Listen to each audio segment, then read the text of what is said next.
Hello everyone, I welcome you all to the magnet brains IIT JEE NEET. आज के इस lecture में हम शुरुआत करेंगे प्रॉपर्टीज एंड ऑपरेशंस पार्ट 4। जो क्वेश्चंस हमने लास्ट लेक्चर में लीव किए थे, स्किप किए थे, आज वहीं से हम कंटिन्यू करेंगे।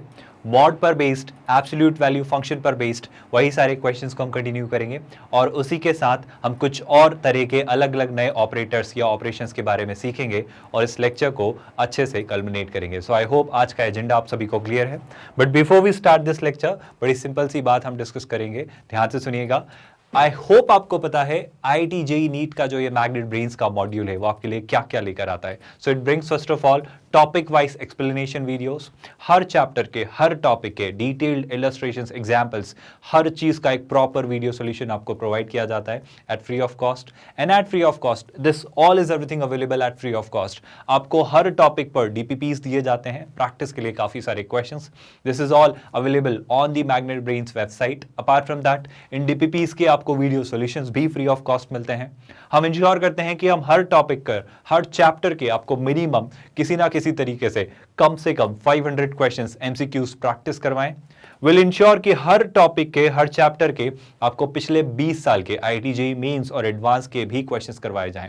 नॉट जस्ट दैट, हम इंश्योर करेंगे कि आपके जितने भी डाउट्स एक्यूमुलेट हो जाते हैं उन्हें लाइव सेशंस के थ्रू, लाइव लेक्चर्स के थ्रू हम एड्रेस करें और रिजॉल्व करें। Apart from that, weekly test paper आपके चैप्टर्स की परफॉर्मेंस को इवैल्यूएट करने के लिए कि आप अपने आप को एसेस कर पाएं कि आप कैसा परफॉर्म कर रहे हैं, आपके लिए वीकली लाइव टेस्ट चैप्टर्स भी हैं। अपार्ट फ्रॉम दैट, किसी भी चीज़ को लेके, किसी भी क्वेरी को लेके कोई गाइडेंस, कोई इन्फॉर्मेशन, कोई क्वेरी अगर आपको रिजॉल्व करनी है, हम लाइव आकर उन्हें भी टाइमली एक्नॉलेज और एड्रेस करते रहेंगे। Not just that, I hope you know, एक चैप्टर का एक कंप्लीट वन शॉट रिवीजन भी आपके लिए क्रिएट होगा जिसमें आप पूरे चैप्टर को डिटेल्ड मैनर में फिर से समझेंगे, जहां पर आप उस चैप्टर को पूरा एक कंप्लीटली रिवाइज कर सकते हैं, उसका एक प्रॉपर रिवीजन कर सकते हैं। एंड अपार्ट फ्रॉम दैट, आप एक ऑनलाइन टेस्ट सीरीज के थ्रू अपनी IIT JEE mains and advance की प्रिपरेशन को और कंसोलिडेट कर सकते हैं और उसे और अच्छा और बेहतर बना सकते हैं। आगे बढ़ेंगे क्लास, इसी लेक्चर की शुरुआत करेंगे फाइनली। सो ये वो क्वेश्चंस थे जो लास्ट लेक्चर में आपको दिए गए थे और एक्सपेक्ट किया गया था कि अभी तक आप इन्हें परफॉर्म यानी प्रैक्टिस कर चुके होंगे या एटलीस्ट सॉल्व कर चुके होंगे। सॉल्व हुए नहीं हुए ये एक अलग मसला है। मसला है कि क्या आपने इन क्वेश्चंस को अटेम्प्ट किया। आई विल ऑलवेज सजेस्ट कि आप क्वेश्चन सॉल्व कर पाएं या ना कर पाएं वो एक अलग बात है, पर कोशिश करना, उन्हें अटेम्प्ट करना आपके हाथ में है। तो कोशिश करिए कि आप क्वेश्चंस खुद से पहले सॉल्व करें। अगर आपने अभी तक भी अटेम्प्ट नहीं किया है, आई वुड रिक्वेस्ट कि आप वीडियो पॉज करिए और ये क्वेश्चंस अटेम्प्ट करिए, और नहीं किए हैं तो आप एक एक करके डिस्कस करना शुरू करेंगे। चलिए जल्दी से हम फर्स्ट क्वेश्चन के साथ शुरुआत करेंगे। आई होप आपको फर्स्ट क्वेश्चन स्क्रीन पर दिखाई दे रहा है। फर्स्ट क्वेश्चन में हमें क्या लिख कर दिया जा रहा है, बहुत ध्यान से सुनिएगा। वो बोल रहा है that solve the following inequalities for real values of x. तो आप एक्स की वो सारी वैल्यूज पता करिए जिनके लिए अलग अलग इनइक्वालिटीज ट्रू हैं। मैं शुरुआत करूंगा इनइक्वालिटी ए में मुझे दिया जा रहा है that x minus 1 is less than 2। Can we solve this inequality students? I hope ऐसा कुछ हमने करना सीखा है। हमारे पास क्वेश्चन दिया जा रहा है कि मॉड ऑफ x माइनस 1 जो ये है वो लेस देन 2 है, तो ये x की किन सारी वैल्यूज के लिए ट्रू होगा? बहुत सारे तरीके हो सकते हैं, आप इस बात को भूलिए। मुझे एक बात याद दिलाओ स्टूडेंट्स, कि हमने कुछ ऐसा सीखा था कि सर अगर मॉड x जो है वो a से छोटा है, अगर मॉड x जो है वो a से छोटा है, तो हमने सीखा था सर जो x होता है वो माइनस a और a के बीच में होता है। क्या हमने ये कंक्लूजन करना सीखा था? तो बस यही प्रॉपर्टी तो यहाँ अप्लाई करनी है, यही लर्निंग हमें यहाँ अप्लाई करनी है। तो यहाँ पर हमें कैसे अप्लाई करेंगे? सर बोल रहा है मॉड ऑफ x माइनस 1 2 से छोटा है, तो जब मॉड ऑफ x a से छोटा होता है तो x माइनस a से a के बीच होता है। तो यहाँ पे वो कह रहा है मॉड ऑफ x माइनस 1 2 से छोटा है, मतलब वो क्या कह रहा है? वो कह रहा है x माइनस 1, मतलब ये पूरी वैल्यू जो है वो किससे छोटी है? मतलब -2 से बड़ी है और 2 से छोटी है। क्या आपको ये रेलेवेंस यहाँ का यहाँ अप्लाई होते हुए समझ आ रहा है? Did you all get my point?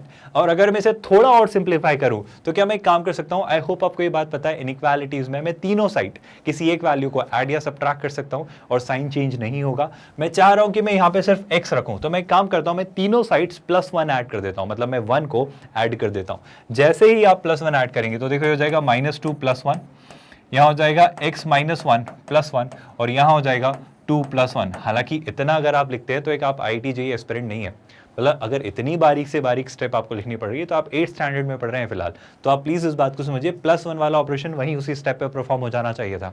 To be very honest, जब आप आईआईटी जेईई मेंस और एडवांस जैसे एग्जाम की तैयारी करते हैं तो आपको यही स्टेप देख के आंसर ब्रेन में क्लिक होना चाहिए। That's how fast you should be. Well anyway, अब अगर मैं यहाँ से सॉल्व करूँ तो मुझे निकल के आ रहा है -1 से 1 कैंसिल, तो यहाँ पे बच रहा है x, ये हो जा रहा है 3 और ये हो जा रहा है फाइनली -1। सो मैं फाइनली ये कंक्लूड कर रहा हूँ कि सर अगर इस क्वेश्चन को सॉल्व करना है, अगर इस एक्सप्रेशन को सॉल्व करना है, तो इस एक्सप्रेशन का सोल्यूशन होगा x की वो सारी वैल्यूज जो -1 से 3 के बीच में है। अगर मैं इसको इंटरवल की फॉर्म में लिखना चाहूं तो मैं इसका सोल्यूशन क्या लिखूंगा क्लास, कि यहां से मैं ये कंक्लूड कर पा रहा हूं कि x जो है वो बिलोंग करता है -1 से 3 के बीच की सारी वैल्यूज को।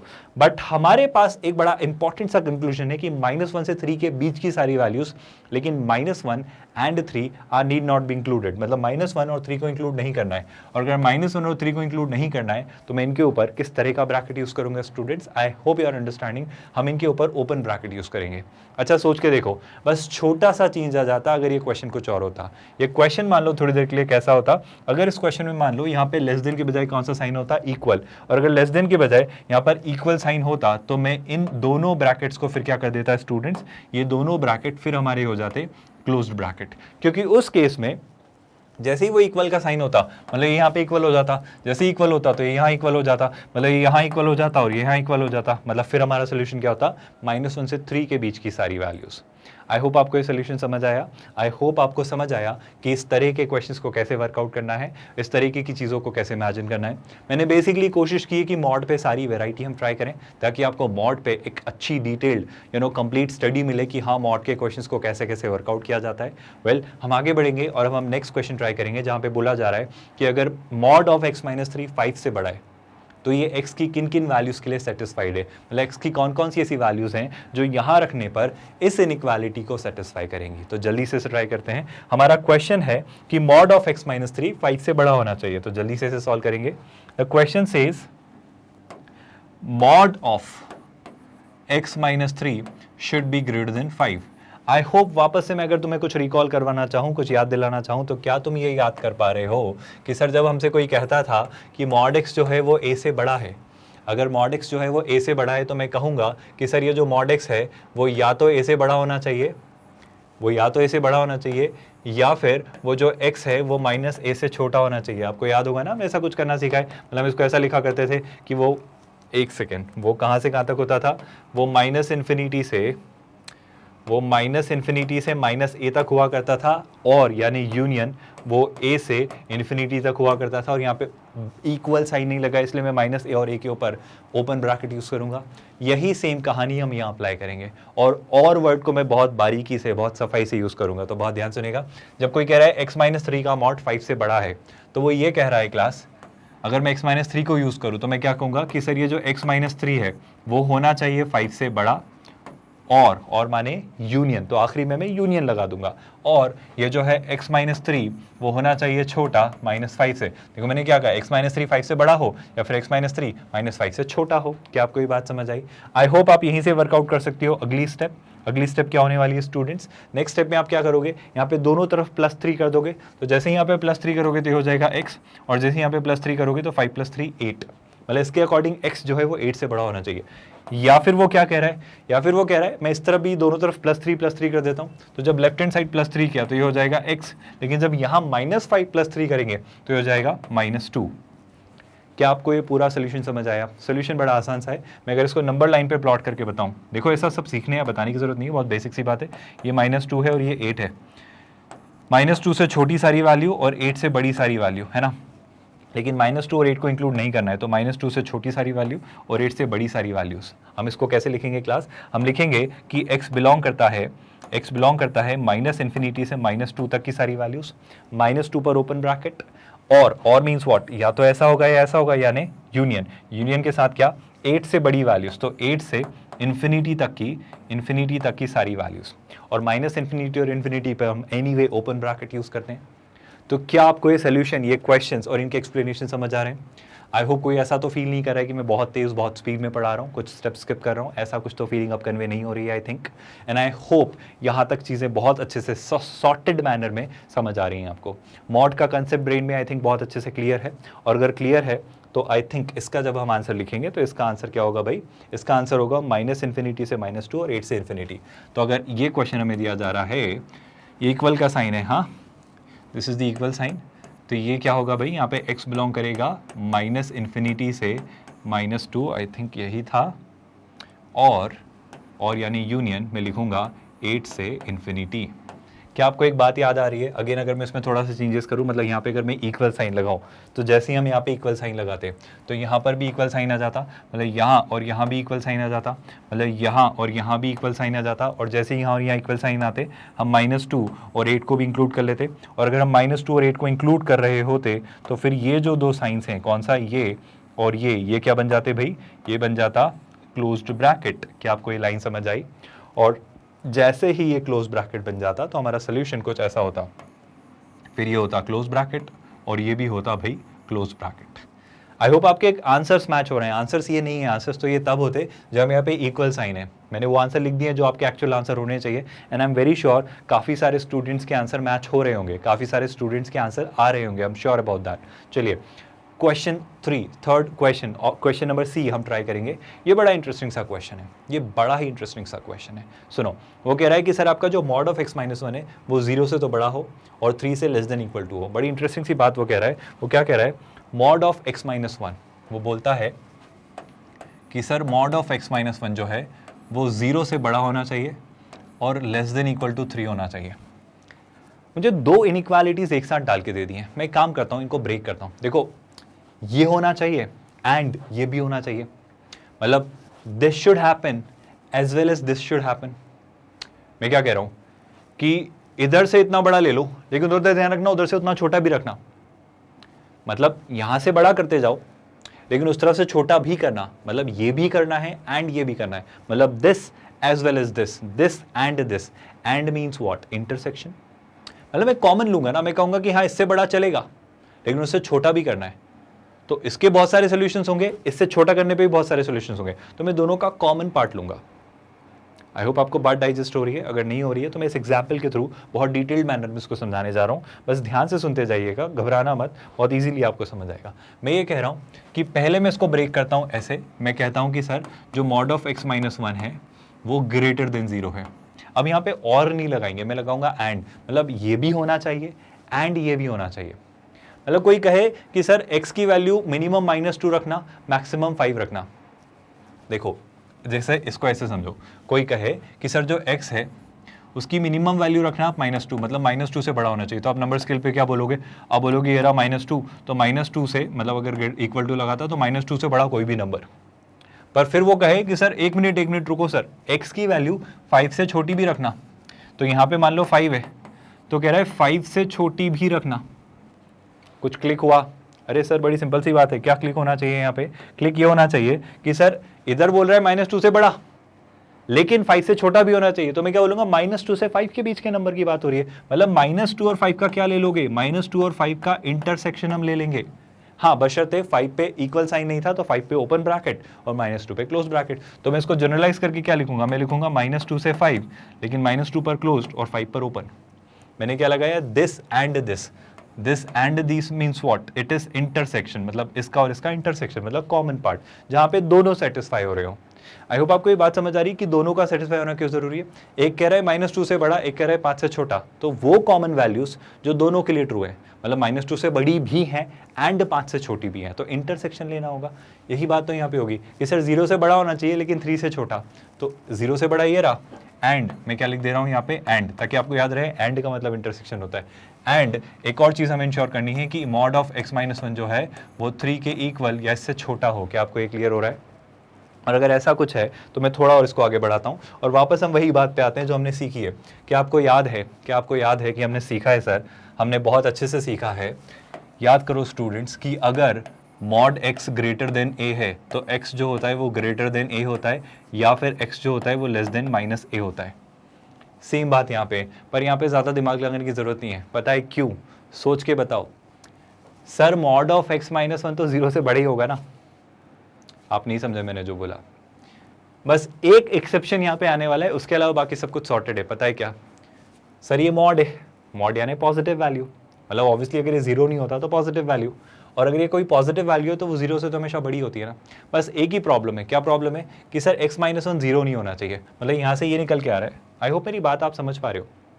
मतलब ये क्या, मतलब सर ये तो सारी बातों के लिए ट्रू होगा ना, सारी बातों के लिए ट्रू होगा मतलब क्या, समझो बात को। मान लो थोड़ी देर के लिए यहाँ पे इक्वल टू लगा होता, बस ऐसे ही लगा रहा हूँ, मैं वापस रिट्रैक करूंगा जो मैं समझाना चाह रहा था, बट मान लो तो सर किसी भी नंबर का मॉड 0 या 0 से बड़ा ही तो होता है।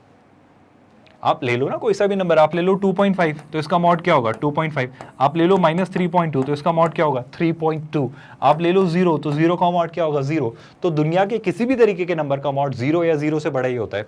मैं इसके थ्रू ये समझाना चाह रहा हूँ कि मॉड जब 0 या 0 से बड़ा होता है तो ये बात तो सही है ना, ये बात तो बिल्कुल सही है। बस एक प्रॉब्लम कर दी, उसने 0 पे इक्वल नहीं लगाया, उसने 0 पर हमको इक्वल ला के नहीं दिया, और अगर 0 पे इक्वल ला के नहीं दिया तो चलेगा, हम बस वो वैल्यू हटा देंगे x-1 की जहां पे x-1 0 हो रहा होगा।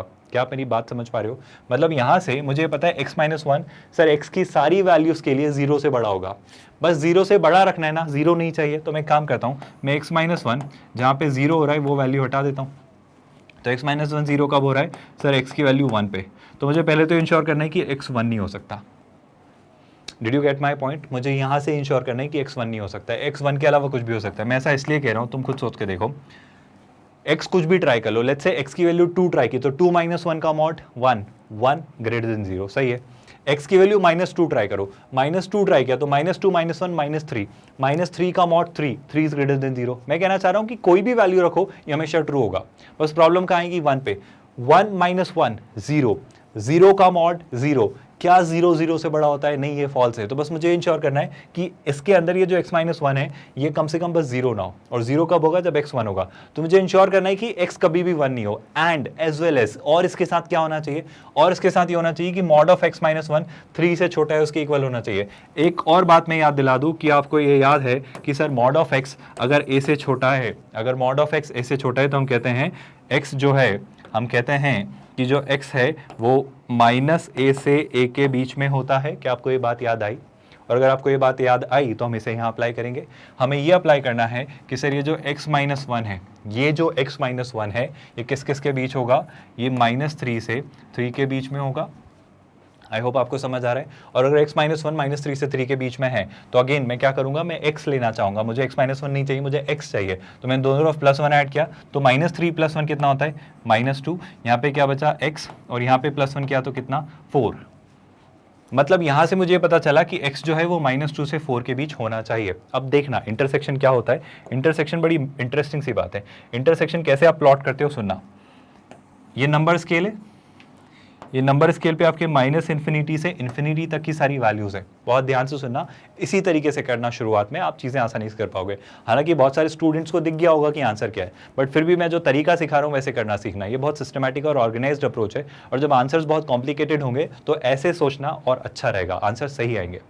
हालांकि यहाँ पे इजीली भी सोचा जा सकता है, बट फिर भी समझ लो। देखो ये तो कह रहा है कि x 1 नहीं होना चाहिए, मतलब x सब कुछ है 1 के अलावा। तो ये कह रहा है सर x की वैल्यू -∞ से इन्फिनिटी तक सब चल रही है, -∞ से इन्फिनिटी तक सब चल रही है, बस बीच में जहां भी कहीं 1 आ रहा है, जहां भी कहीं 1 आ रहा है वो 1 इंक्लूडेड नहीं है, वो 1 एक्सक्लूडेड है। मतलब -∞ से इन्फिनिटी तक सारी वैल्यूज अलाउड है, बस +1 हटा देना।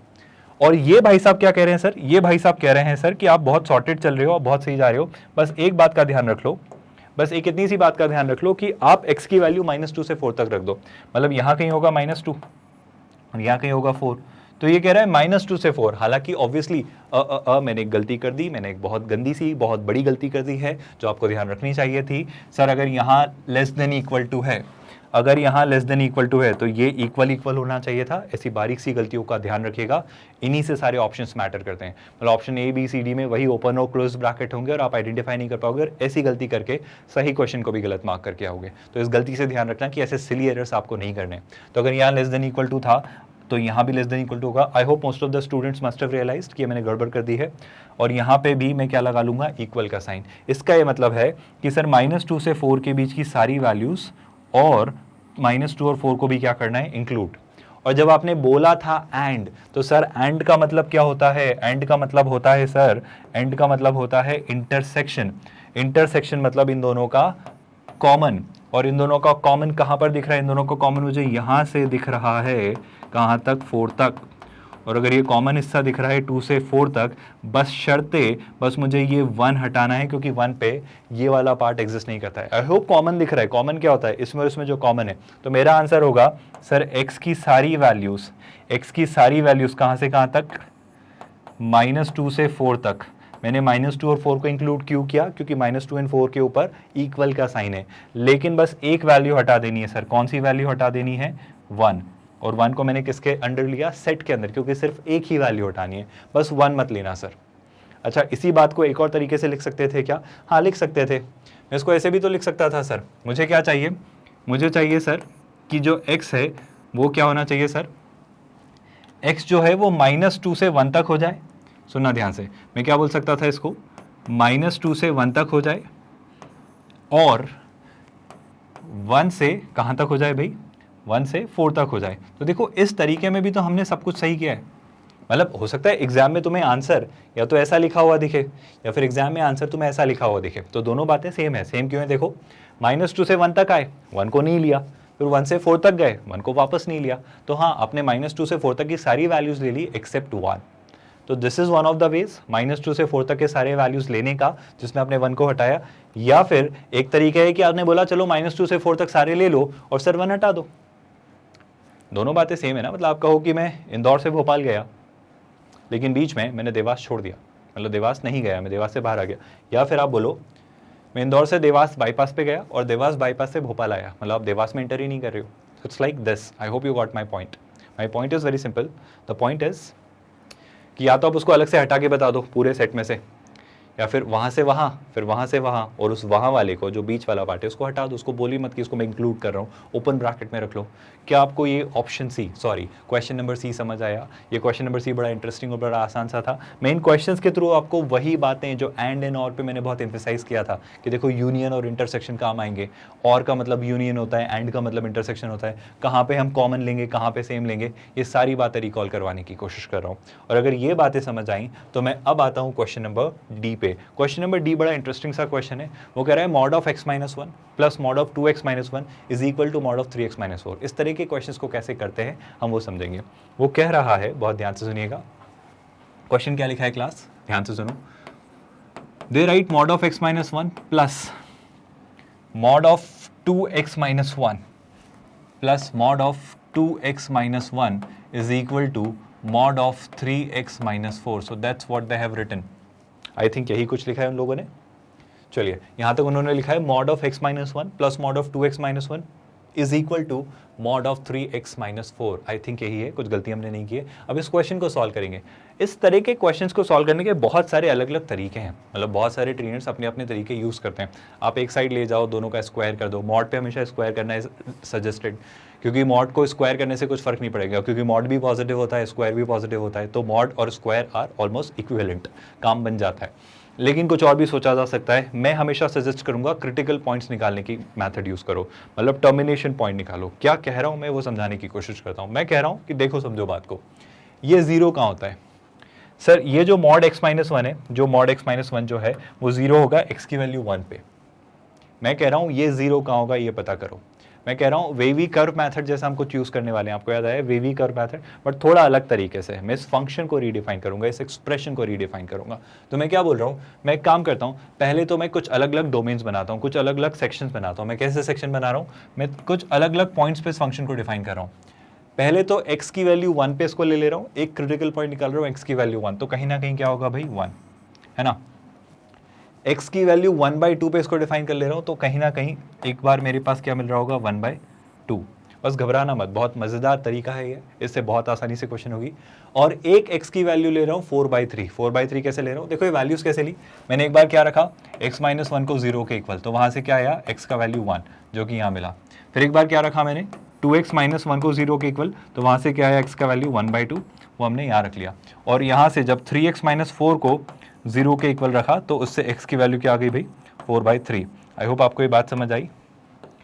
x की वैल्यू कितनी आ गई हमारे पास 4/3। ये अलग अलग हमारे पास वैल्यूज आई हैं जो आपने देखी है, मतलब ये एक अलग वैल्यू है, ये एक अलग वैल्यू, ये हमारे क्रिटिकल पॉइंट्स है। मतलब एक वैल्यू आती है 4/3, अब मैं क्या सजेस्ट कर रहा हूं, मैं कह रहा हूं कि इस फंक्शन को, इस एक्सप्रेशन को रीडिफाइन करते हैं इन अलग अलग जोन्स में, अलग अलग डोमेन्स में।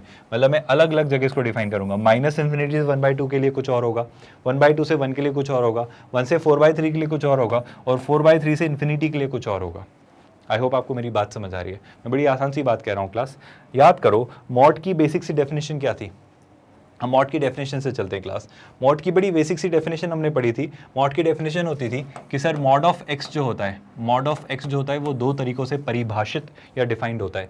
यानी मॉड ऑफ एक्स, एक्स होता है for all x where x is greater than equal to 0। याद आया? और mod of x minus x होता है for all x where x was less than 0। बस यही डेफिनेशन में अप्लाई करूंगा। मैं x के अंदर, मतलब ये मॉड के अंदर ये जो x है, ये चेक करूंगा कि ये नेगेटिव है या पॉजिटिव। अगर ये अंदर का पार्ट पॉजिटिव है तो मैं उसे एज इट इज लिख दूंगा, और अगर ये अंदर का पार्ट नेगेटिव है तो मैं उसे माइनस साइन के साथ ओपन करूंगा। क्या आप मेरी बात समझ पा रहे हो? मैं एक सिंपल सा एग्जाम्पल लेता हूं। जैसे मेरे पास लिखा हुआ है x-1 का मॉड, है ना। मैं इसको दो तरीकों से लिख सकता हूं। कैसे लिख सकता हूं क्लास? इसको 1 से पहले कुछ और लिख सकते हैं और 1 के बाद कुछ और लिख सकते हैं। देखो मैंने क्या किया, पहले तो इसके अंदर वाले हिस्से को 0 के इक्वल रखा, तो उससे मुझे एक पॉइंट मिला, कौन? 1। आई होप आप सुन रहे हो। तो मैं x-1 के मॉड को कैसे लिख सकता हूं वो मैं आपको सिखाने जा रहा हूं। देखो बताओ, जब 1 से छोटी कोई वैल्यू लोगे, जब 1 से छोटी कोई वैल्यू लोगे, जब आप 1 से छोटी कोई वैल्यू लोगे जैसे कि -2, तो -2 -1, याद है वेवी कर्व मेथड में हम साइन पता करते थे, वैसे ही साइन पता करने वाली टेक्निक। 1 से छोटी कोई वैल्यू ले ली, जैसे -2, -2 -1 क्या आया? -3, यानी नेगेटिव है। मतलब इसके अंदर वाली वैल्यू 1 से छोटी किसी भी वैल्यू के लिए नेगेटिव है। मैं क्या कह रहा हूं, इसके अंदर की वैल्यू 1 से छोटी किसी भी वैल्यू के लिए नेगेटिव है। और अगर ये पार्ट नेगेटिव है, अगर x नेगेटिव है, अगर x लेस देन 0 है, तो अंदर वाले पार्ट को नेगेटिव साइन से मल्टीप्लाई करते हैं। मतलब मैं लूंगा माइनस ऑफ x-1। क्या ये समझ आया आपको? आई होप आपको यहां तक क्लियर है। सिमिलरली मैं अगर x ग्रेटर देन 1 लेता हूं, अगर मैं x ग्रेटर देन 1 ले लेता हूं, अगर मैंने x ग्रेटर देन 1 लिया, तो 1 से बड़ी कोई वैल्यू ट्राई करो। लेट्स से 3 ट्राई किया, सो 3 - 1 कितना होता है? 2 यानी पॉजिटिव। और अगर ये पॉजिटिव है, अगर ये 0 से बड़ा है, तो ये एज इट इज ओपन हो जाता है। मतलब मैं इसको क्या कर लूंगा? एज इट इज x-1 की तरह ओपन। और I hope I need not tell you minus of x-1 क्या होगा। माइनस ऑफ x-1 का अगर मैं नेगेटिव ले लूंगा तो ये भाई सीधी सीधी बात क्या है, ये तो 1 - x हुआ ना। मतलब जो मैंने कुछ ऐसा सा आपको सिखाया है ना ये ओपन करना, ऐसा ही कुछ हम यहाँ ओपन करना चाह रहे हैं, बट थोड़ा सा बहुत सारे पार्ट्स में। तो एक बार खुद से इमेजिन करो कि इसको जब इस तरीके से ओपन करेंगे तो एक एक्सप्रेशन कैसा दिखेगा। एक बार खुद से ट्राई करिए, पॉज करके जल्दी से। आई होप आपने इस एक्सप्रेशन को सिंप्लीफाई किया। एक बार खुद से ट्राई करेंगे साथ मिलकर, जल्दी से देखिए। मैं इस एक्सप्रेशन को इन अलग अलग डोमेन में एक्सप्लोर करूंगा और देखूंगा कि कहां पर ये कैसे बिहेव करता है, और वहीं से हम फाइनली वर्कआउट करेंगे x की वैल्यू। क्योंकि हमसे फाइनली सोल्यूशन में क्या पूछा है कि x की कौन सी वैल्यू है जो इस इक्वेशन को सेटिस्फाई करती है। तो फटाफट रिजॉल्व करना शुरू करते हैं क्लास। पहले मैं इसको इस डोमेन में, इस पर्टिकुलर सेगमेंट में रिजॉल्व करने की कोशिश कर रहा हूं। तो मैं चाह रहा हूं x की वो सारी वैल्यूज जो -∞ से 1/2 के बीच लाई करती हैं। तुम खुद सोचो क्लास, x की कोई भी वैल्यू ले लो -∞ से 1/2 के बीच। आई रिपीट, x की कोई भी ले लो वैल्यू -∞ से 1/2 के बीच। Let's say I will take minus कोई नेगेटिव वैल्यू ताकि मुझे जल्दी से दिख जाए। तो मैं ले लेता हूं let's say -3 -1 is -4। Do you realise यहां पे जब x की कोई भी वैल्यू 1/2 से छोटी मैं रख रहा हूं तो ये एक्सप्रेशन नेगेटिव आ रहा है। और आई होप आपको एब्सोल्यूट वैल्यू फंक्शन का बिहेवियर पता है। अगर मॉड के अंदर की वैल्यू नेगेटिव है तो हम उस एक्सप्रेशन को नेगेटिव साइन के साथ ओपन करते हैं, मतलब उस पर हम एक नेगेटिव साइन से मल्टीप्लाई कर देते हैं। यानी अगर यहां पर x-1 है तो मैं इसे ओपन कैसे करूंगा भाई? मैं इसे ओपन करूंगा 1 - x। आई होप आपको ये बात समझ आई। इसके अलावा जब आप यहां देखेंगे 2x-1 को, 2x-1 को 1/2 से लेफ्ट हैंड साइड से किसी भी वैल्यू के लिए, अगेन स्टैंडर्ड मुझे एक इंटीजर दिख रहा है, लेट्स से -3 -3 × 2 -6 -6 -1 कितना? -7। So do you realise again ये एक्सप्रेशन भी नेगेटिव है। मतलब अगर मॉड के अंदर की वैल्यू नेगेटिव है तो मैं इसे भी नेगेटिव साइन के साथ ओपन करूंगा, और जब आप इसे नेगेटिव साइन के साथ ओपन करेंगे तो 2x-1 क्या हो जाएगा भाई? वो हो जाएगा 1 - 2x। आर यू रियलाइजिंग मैं इसी एक्सप्रेशन को डिफाइन कर रहा हूं, लेकिन कहां से कहां तक के लिए? -∞ से 1/2 के लिए। अब जल्दी से देखो क्लास, मतलब ये जब मैं एक्सप्रेशन सॉल्व कर रहा हूं तो मैं ये कब के लिए सॉल्व कर रहा हूं? मैं ये उन सारी वैल्यूज के लिए सॉल्व कर रहा हूं, मैं ये x की उन सारी वैल्यूज़ के लिए सॉल्व कर रहा हूँ, मैं लिख दे रहा हूँ ताकि आपको कन्फ्यूजन ना हो, -∞ से 1/2 तक की सारी वैल्यूज़ के लिए। आई होप आपको ये बात समझ आ रही है। अब जल्दी से हम यहाँ पे चेक करते हैं 3x - 4। अगेन मैं तो यहाँ तक के लिए चेक कर रहा हूँ, तो मैं x की कोई भी वैल्यू ट्राई करता हूँ। Best is -3, -3 into -3, sorry -3 into 3 that's -9, -9 - 4 is negative, यानी -13 हो रहा है यानी नेगेटिव हो रहा है। तो मैं क्या करूंगा, इससे भी नेगेटिव साइन के साथ ओपन करूंगा, मतलब इसको नेगेटिव साइन से मल्टीप्लाई करूंगा। तो 3x - 4 क्या हो जाएगा भाई, वो हो जाएगा 4 - 3x। अब हम इसे जल्दी से सॉल्व करेंगे स्टूडेंट्स। हम जैसे ही इसे सॉल्व करेंगे तो मुझे क्या दिख रहा है, मुझे काफ़ी कुछ होता हुआ दिख रहा है। जैसे देखो ध्यान से, -x - 2x कितना हो जा रहा है, -3x। अच्छा 1 + 1 कितना हो जा रहा है, 2, और उधर क्या हो जा रहा है, 4 - 3x। अब मुझे एक बात समझ आ रही है सर कि -3x से तो -3x कैंसिल, और ये क्या हो रहा है सर, 2 4 के इक्वल आ रहा है। मैथमेटिकली इज दैट पॉसिबल कि क्या 2 4 के इक्वल होता है, नहीं। और अगर 2 4 के इक्वल होता है मतलब हमने कुछ गलत सॉल्व किया। हमने कुछ गलत सॉल्व नहीं किया, हमने एक ऐसी इक्वेशन को सॉल्व करने की कोशिश की जिसका सोल्यूशन नहीं था। मेरा पॉइंट बड़ा सिंपल सा है कि x की कोई भी वैल्यू ऐसी एग्जिस्ट नहीं करती है -∞ से 1/2 के बीच में जो इस इक्वेशन को सेटिस्फाई कर पाए। क्या आपको मेरा पॉइंट समझ आ रहा है? अगर इतना समझ आया, अब मैं आगे बढ़ूंगा। मैं आगे कहाँ बढ़ूंगा, अब मैं चेक करूंगा 1/2 से 1 के बीच इसका कोई सोल्यूशन। क्या आपको प्रोसेस समझ आ रही है? मतलब अब मैं चेक करूंगा इस पर्टिकुलर सेक्शन के लिए, मतलब मैं अब x की वैल्यू कहाँ से कहाँ तक, देखो 1/2 वहाँ इंक्लूड कर लिया था, तो अब जब चेक कर रहा हूँ तो मैं 1/2 को इंक्लूड नहीं करूंगा, और 1/2 से कहाँ तक देख रहा हूँ, 1 तक। तो मैं 1/2 से 1 तक की सारी वैल्यूज के लिए चेक कर रहा हूँ। 1/2 0.5, 1 होता है, तो एक काम करते हैं 0.7, 0.8 या 0.9 कुछ भी एक ऐसी वैल्यू ले लो ताकि तुम्हें जल्दी से देखने में आसानी हो। अब जल्दी से देखना क्लास, मैं क्या करूंगा, लेट्स से मैं 0.7 ले लेता हूँ, बहुत स्टैंडर्ड सा नंबर है। जैसे ही 0.7 लिया, 0.7 - 1, I hope you are realising ये नेगेटिव है। ये नेगेटिव है तो x - 1 कैसे ओपन होगा, x - 1, मैं इसी एक्सप्रेशन को ओपन कर रहा हूँ इस डोमेन के लिए, x की इन वैल्यूज के लिए। तो x - 1 नेगेटिव है तो हम ओपन करेंगे इसे 1 - x की तरह। आई होप कोई कंफ्यूजन नहीं है। अब जल्दी से देखो हमने कौन सी वैल्यू ट्राई की, कोई भी 1/2 और 1 के बीच कोई भी वैल्यू ले लो। जैसे हमने क्या लिया था 0.7, 0.7 into 2 is 1.4, 1.4 - 1 is 0.4, that's positive, and if it's positive मैं इसे as it is ऐसा का ऐसा ओपन कर दूंगा, तो ये हो जाएगा 2x - 1। क्या आप सभी को ये सोल्यूशन समझ आ रहा है कि हम इसे कैसे एक्सपांड कर रहे हैं, हम एब्सोल्यूट वैल्यू यानी इस मॉड को कैसे रिजॉल्व कर रहे हैं। और जब मैं राइट हैंड साइड पर आऊँगा इक्वल की तरफ, तो मुझे क्या दिख रहा है स्टूडेंट्स, मुझे दिख रहा है 3x - 4। ध्यान से देखो, हम एक x की वैल्यू लेना चाह रहे हैं 1/2 से 1 के बीच, तो मैं ले रहा हूँ 0.7, 0.7 इंटू 3, 0.7 इंटू 3, 7 का ट्रिपल होता है कितना, 21, बट ये है 0.7 तो हो जाएगा 2.1, और 2.1 में से 4 सब्ट्रैक्ट करेंगे नेगेटिव, यानी कि मैं कहूँगा इसको भी नेगेटिव साइन के साथ ओपन करेंगे, तो 3x - 4 का हो जाएगा 4 - 3x। कोई कंफ्यूजन तो नहीं है आई थिंक। और अगर मैं इसे सॉल्व करूँ या सिंप्लीफाई करूँ तो मुझे क्या दिख रहा है, अच्छा मैं ये x की किस वैल्यू के लिए चेक कर रहा हूँ, मैं x की इन सारी वैल्यूज के लिए चेक कर रहा हूँ। मतलब मैं x की वैल्यू जो लूंगा वो भी कहाँ से कहाँ तक है क्लास, 1/2 से 1 के बीच। इस बात को कहने का एक इंपॉर्टेंट सा रीजन है, आप अभी रियलाइज करोगे। देखो जल्दी से समझना, अब मैं क्या कर रहा हूँ, मैं फाइनली इस एक्सप्रेशन को सॉल्व करने जा रहा हूँ। मैं एक काम करता हूँ सर, मुझे सबसे पहले तो दिख रहा है कि 1 से -1 कैंसिल है ना। अगर -3x को इधर लाए तो 2x में से x सब्ट्रैक्ट किया तो x, और -3x इधर आया तो कितना हुआ 4x। तो 4x इज इक्वल्स टू 4, यानी x का वैल्यू कितना आता है स्टूडेंट्स 1। और जैसे ही x का वैल्यू 1 आता है, आप कह मत देना कि x का वैल्यू 1 आंसर है। आप थोड़ा सा चेक करना, क्या चेक करना सर, कि सर जो ये वैल्यू x की आई है क्या वो इसको बिलोंग करती है। आई रिपीट माई स्टेटमेंट, क्या ये जो x की वैल्यू 1 आई है क्या वो इस डोमेन में लाइक करती है? बिल्कुल सर, फॉर्चुनेटली लाइक करती है। क्यों लाइक करती है? क्योंकि हमने बोला था x की वैल्यू 1/2 से 1 तक होनी चाहिए, और जी हाँ x की वैल्यू 1 है, यानी ये 1 क्लोज्ड ब्रैकेट यानी इंक्लूडेड है 1, और वो 1 ही आ रहा है।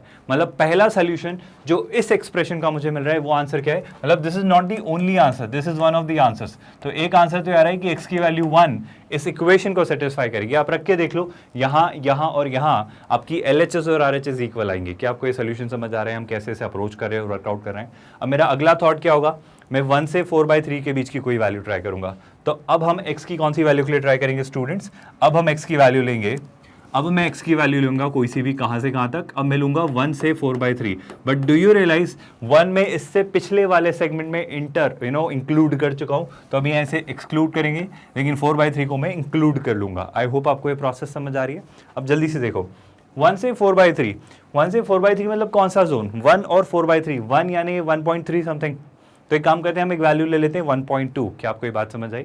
4/3 कितना होता है? 1.3 के आसपास कुछ, हाँ बिल्कुल सही। तो 1 और 1.3 के बीच एक अच्छा नंबर ले लेते हैं 1.2। समझ में आ रहा है क्या? जैसे ही 1.2 ट्राई किया तो 1.2 - 1 पॉजिटिव, तो इसे मैं ऐसा कैसा क्या लिख दूंगा क्लास, इसे मैं लिख दूंगा x - 1, है ना। अब जल्दी से 1.2 के लिए 1.2 इंटू 2, 12 का 2 24, यानी 1.2 का डबल 2.4, 2.4 - 1 1.4। तो मैं इसे क्या लिखूंगा भाई, मैं इसे यहाँ पे लिखूंगा 1. I am really sorry, it is positive, 1.4 is positive. तो मैं इसे एज इट इज ऐसा कैसा ओपन कर दूंगा 2x - 1 की तरह। तो मैं यहाँ से क्या लिखूंगा, मैं लिखूंगा 2x - 1। आई होप कोई कंफ्यूजन नहीं है। थोड़ा और आगे चलते हैं क्लास, थोड़ा और अगर हम आगे चले तो मुझे क्या दिख रहा है, 3x - 4। ध्यान से सुनना, 1.2 का ट्रिपल, 1.2 का ट्रिपल क्या होता है स्टूडेंट्स? बाय द वे आपको एक पैटर्न दिखना शुरू होगा, वो पैटर्न मैं रियलाइज करवाऊंगा अभी फिलहाल, बट फिलहाल अभी इसको ऐसे ही समझो। 1.2 का ट्रिपल 3.6, 12 का ट्रिपल 36, तो 1.2 का triple 3.6, 3.6 - 4 obviously negative. Point clear हुआ?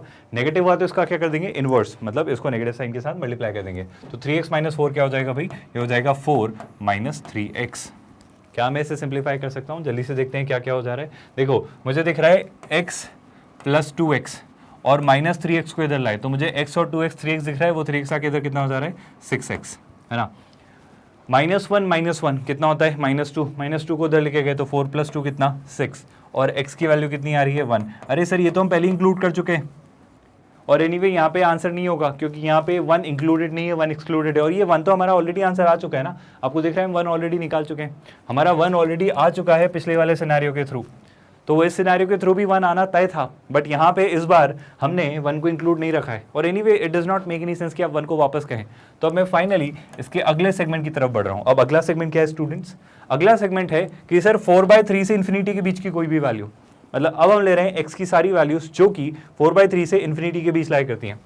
मतलब अब मैं ले रहा हूँ x की वो सारी वैल्यूज जो 4/3 पिछली बार इंक्लूड किया था, तो इस बार उसे एक्सक्लूड करेंगे, तो इस बार लिखेंगे 4/3 और इन्फिनिटी तो एनीवे आप इंक्लूड नहीं करते। 4/3 यानी 1.3 के आसपास कुछ, तो 4/3 से बड़ा कोई भी नंबर, लेट्स से 2। अब 2 लेके देखो, ये सब पॉजिटिव हो जाएगा। कैसे? देखो 2 - 1 पॉजिटिव, 2 × 2 4 - 1 3 पॉजिटिव, 3 × 2 6 6 - 4 2 यानी पॉजिटिव, तो ये सब कुछ पॉजिटिव है। तो ये एज इट इज ओपन होगा। एज इट इज मतलब क्या ओपन होगा क्लास? मैं लिखूंगा मॉड ऑफ x - 1 को सिंपली x - 1 की तरह, मॉड ऑफ 2x - 1 को सिंपली 2x - 1 की तरह, और मॉड ऑफ 3x - 4, ये जो हमारी टर्म थी मॉड ऑफ 3x - 4, इससे भी एज इट इज मैं क्या ओपन कर दूंगा 3x - 4 की तरह, क्योंकि ये सब पॉजिटिव है x की वैल्यू 4/3 से बड़े के लिए। और अगर यहाँ जल्दी से चेक करें तो मुझे क्या दिख रहा है, फिर से गड़बड़ होती हुई दिखेगी आपको। ध्यान से देखो गड़बड़ क्या है भाई, क्या आपको गड़बड़ रियलाइज हुई? नहीं हुई तो जल्दी से देखो, x + 2x 3x और उससे 3x हुआ कैंसिल, और जल्दी से देखो -1 - 1 -2 और उधर दिख रहा है -4, ये दोनों एनीवे इक्वल नहीं होते, मतलब आपका इसका कोई सोल्यूशन एग्जिस्ट नहीं करता है। तो इस पूरे इक्वेशन का, इस पूरे एक्सप्रेशन का एकमात्र जो सोल्यूशन है वो है x = 1 and that's your answer. Did you all understand कि मॉड के क्वेश्चंस को सॉल्व करते वक्त हम सेगमेंट्स में उसे कैसे डिवाइड करेंगे और अलग अलग जोन के लिए कैसे सोल्यूशंस निकालेंगे, और जब आंसर आ जाए तो उसे वेरीफाई करेंगे कि जैसे ये जब ये 1 आया था तो क्या ये जो 1 था वो इस डोमेन को, जो हमने सेगमेंट के लिए चेक किया था, उस डोमेन को बिलोंग करता था? जी हाँ, ये उस डोमेन को बिलोंग करता था। तो इन सारी बातों को हमें चेक करना होगा, इन सारी बारीकियों को चेक करते चलने पड़ेगा। अगर ऐसा नहीं करेंगे तो बातें बिगड़ जाएंगी। आई होप आपको बात समझ आई, और अगर इतना क्लियर हो रहा है तो हम वापस से आते हैं हमारे एक और क्वेश्चन की तरफ। आई थिंक अभी हमारा जो अगला क्वेश्चन है, क्वेश्चन डी, इसका आंसर है स्टूडेंट्स कि सर यहाँ से x की एक ही वैल्यू आ रही है और वो भी कौन है 1, तो इसका आंसर होगा 1। सेट फॉर्म में क्यों लिखा? क्योंकि एक ही एलिमेंट है 1, तो सिर्फ उस एलिमेंट को ही अगर दिखाना है तो हम उसे सेट वाली फॉर्म में लिखते हैं। आई होप आपको याद आ रहा होगा। जल्दी से काम की बात पे आते हैं।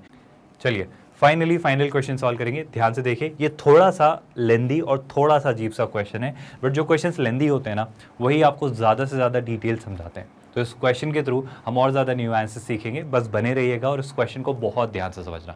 इस क्वेश्चन में बहुत सारे कॉन्सेप्ट्स एक साथ यूज होंगे, तो इस क्वेश्चन को समझते हैं क्लास। क्वेश्चन में दिया जा रहा है mod of x - 3 upon x² - 4 < 1। इसको सॉल्व करेंगे क्लास। देखो पहले तो हम कुछ बातें समझ लेते हैं। क्या आपको कुछ प्रॉपर्टीज याद हैं? सबसे जरूरी प्रॉपर्टीज तो हम बार बार डिस्कस कर चुके हैं, दैट अगर mod of x is less than a, अगर mod of x less than a है तो एक्स जो होता है वो हमें याद है माइनस ए से ए के बीच होता है। तो एक क्वेश्चन भी तो कुछ ऐसे ही है सर इस क्वेश्चन में भी क्या बोल रहा है, mod of x minus 3 upon x square minus 4, यानी मैं इसे कैसा लिख सकता हूँ, ध्यान से देखो, mod of x minus 3 upon x square minus 4, और इस पूरे के ऊपर लिखा हुआ है mod which is less than equal to 1। और अगर ऐसी ही कोई प्रॉपर्टी यूज करे, देखो ये क्या लिखा हुआ है, लेस देन इक्वल टू 1, और अगर ऐसी ही प्रॉपर्टी, यही प्रॉपर्टी इस क्वेश्चन में अप्लाई करें तो ये क्वेश्चन क्या बन जाएगा, जल्दी बताओ। ये क्वेश्चन सर बन जाएगा, ध्यान से देखिएगा भाई, ये क्वेश्चन बन जाएगा x minus 3 x square minus 4, यानी ये बन जाएगा x minus 3 upon x square minus 4।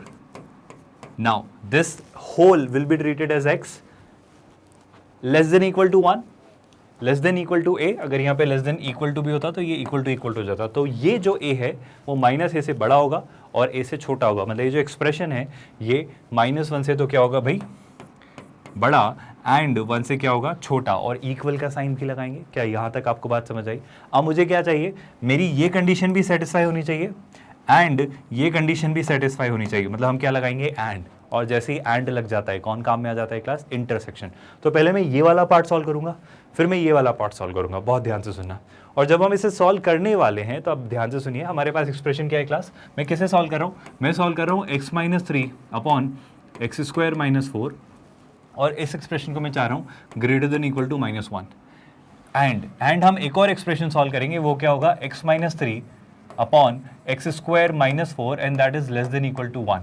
इसे मैं बाद में सॉल्व करूंगा, पहले हम इसे सॉल्व करेंगे, और यहाँ से जो आंसर आएगा एंड यहाँ से जो आंसर आएगा, इन दोनों का क्या लेंगे, इंटरसेक्शन। आपको बात समझ आ रही है, इंटरसेक्शन क्यों लेंगे क्लास, क्योंकि कोई कह रहा है कि ये जो है ये इससे तो बड़ा है लेकिन इससे छोटा है, तो आपको दोनों में कॉमन पार्ट निकालना होगा कि सर इससे बड़ा तो बहुत कुछ हो सकता है और इससे छोटा तो बहुत जगह हो सकता है, और जब इससे छोटा लाओगे तो यहाँ पे रोकना होगा, और जब इससे बड़ा करोगे तो यहाँ पे रोकना होगा। तो दोनों का कॉमन पॉइंट, दोनों का इंटरसेक्शन, आपको याद है ऐसे हमने एग्जांपल्स डिस्कस किए थे, तो मुझे यहाँ पर दोनों केसेस के, दोनों सोल्यूशन के क्या लेने होंगे, इंटरसेक्शन। एंड आई होप आपको ये बात याद आ रही है, और अगर यहाँ तक बातें समझ आई तो पहले इसे सॉल्व करेंगे। इसे सॉल्व करने से पहले एक और बात करते हैं कि आपको याद है हमने कई बार डिस्कस किया है कि आप बस ऐसे ही नहीं कर सकते, जैसे लिखा हुआ है a upon b is less than 1। तो आप मान लो आप कहते हो कि सर एक काम करते हैं, दोनों तरफ b से मल्टीप्लाई कर देते हैं, तो आप कह देते हो a upon b into b, और आप उधर भी कह देते हो b, तो देखो सर b से b कैंसिल हुआ, तो मैं कह सकता हूँ a is less then b। I hope आपको याद होगा कि हम ऐसे ही a को b से लेस देन नहीं कह सकते इसके बेसिस पर, क्योंकि आपने इनइक्वालिटी का एक रूल ब्रेक कर दिया, आपने इनइक्वालिटी का एक रूल वायलेट कर दिया। कौन सा रूल ब्रेक किया सर? सर रूल बड़ा सिंपल सा था कि आपने जब b से मल्टीप्लाई किया तो क्या आपको पता था कि b क्या है, मतलब b पॉजिटिव है या नेगेटिव? सर अगर b पॉजिटिव होता तो हम कहते कि ये बात सही थी, लेकिन अगर b नेगेटिव होता तो ये साइन इन्वर्स हो जाता ना, क्योंकि अगर आप किसी सेम वैल्यू से इनइक्वालिटी में दोनों तरफ मल्टीप्लाई करते हो तो जिस वैल्यू से मल्टीप्लाई करते हो वो उस इनइक्वालिटी का साइन डिसाइड करती है। मतलब अगर वो वैल्यू जिससे आपने दोनों तरफ मल्टीप्लाई किया अगर वो पॉजिटिव होती है तो इनइक्वालिटी का साइन सेम रहता है, लेकिन अगर वो वैल्यू जिससे आपने मल्टीप्लाई किया है दोनों साइड पर अगर वो नेगेटिव है, वो लेस देन 0 है, तो इनइक्वालिटी का साइन चेंज हो जाता है। क्या आपको ये दोनों बातें याद हैं? और अगर ये दोनों बातें आपको याद हैं तो वापस इस क्वेश्चन पर आइए। इस क्वेश्चन पर आने का मतलब है मैं ये नहीं कहूँगा कि सर मैं एक्स स्क्वायर माइनस 4 को इधर मल्टीप्लाई कर सकता हूँ, क्रॉस मल्टीप्लिकेशन इनइक्वालिटीज में नहीं होता। अगर इक्वेशन होती तो मैं कर सकता था। तो सजेशन इज कि -1 को इधर ले आओ, तो मैं क्या कर रहा हूँ, मैं -1 को इधर लेके आ रहा हूँ। तो मैं इसको कैसे सॉल्व कर रहा हूँ स्टूडेंट्स, बहुत ध्यान से सुनना। मैं लिख रहा हूँ x minus 3 upon x square minus 4, और जब -1 को इधर लेके आए तो +1, और ये था ग्रेटर देन इक्वल टू 0।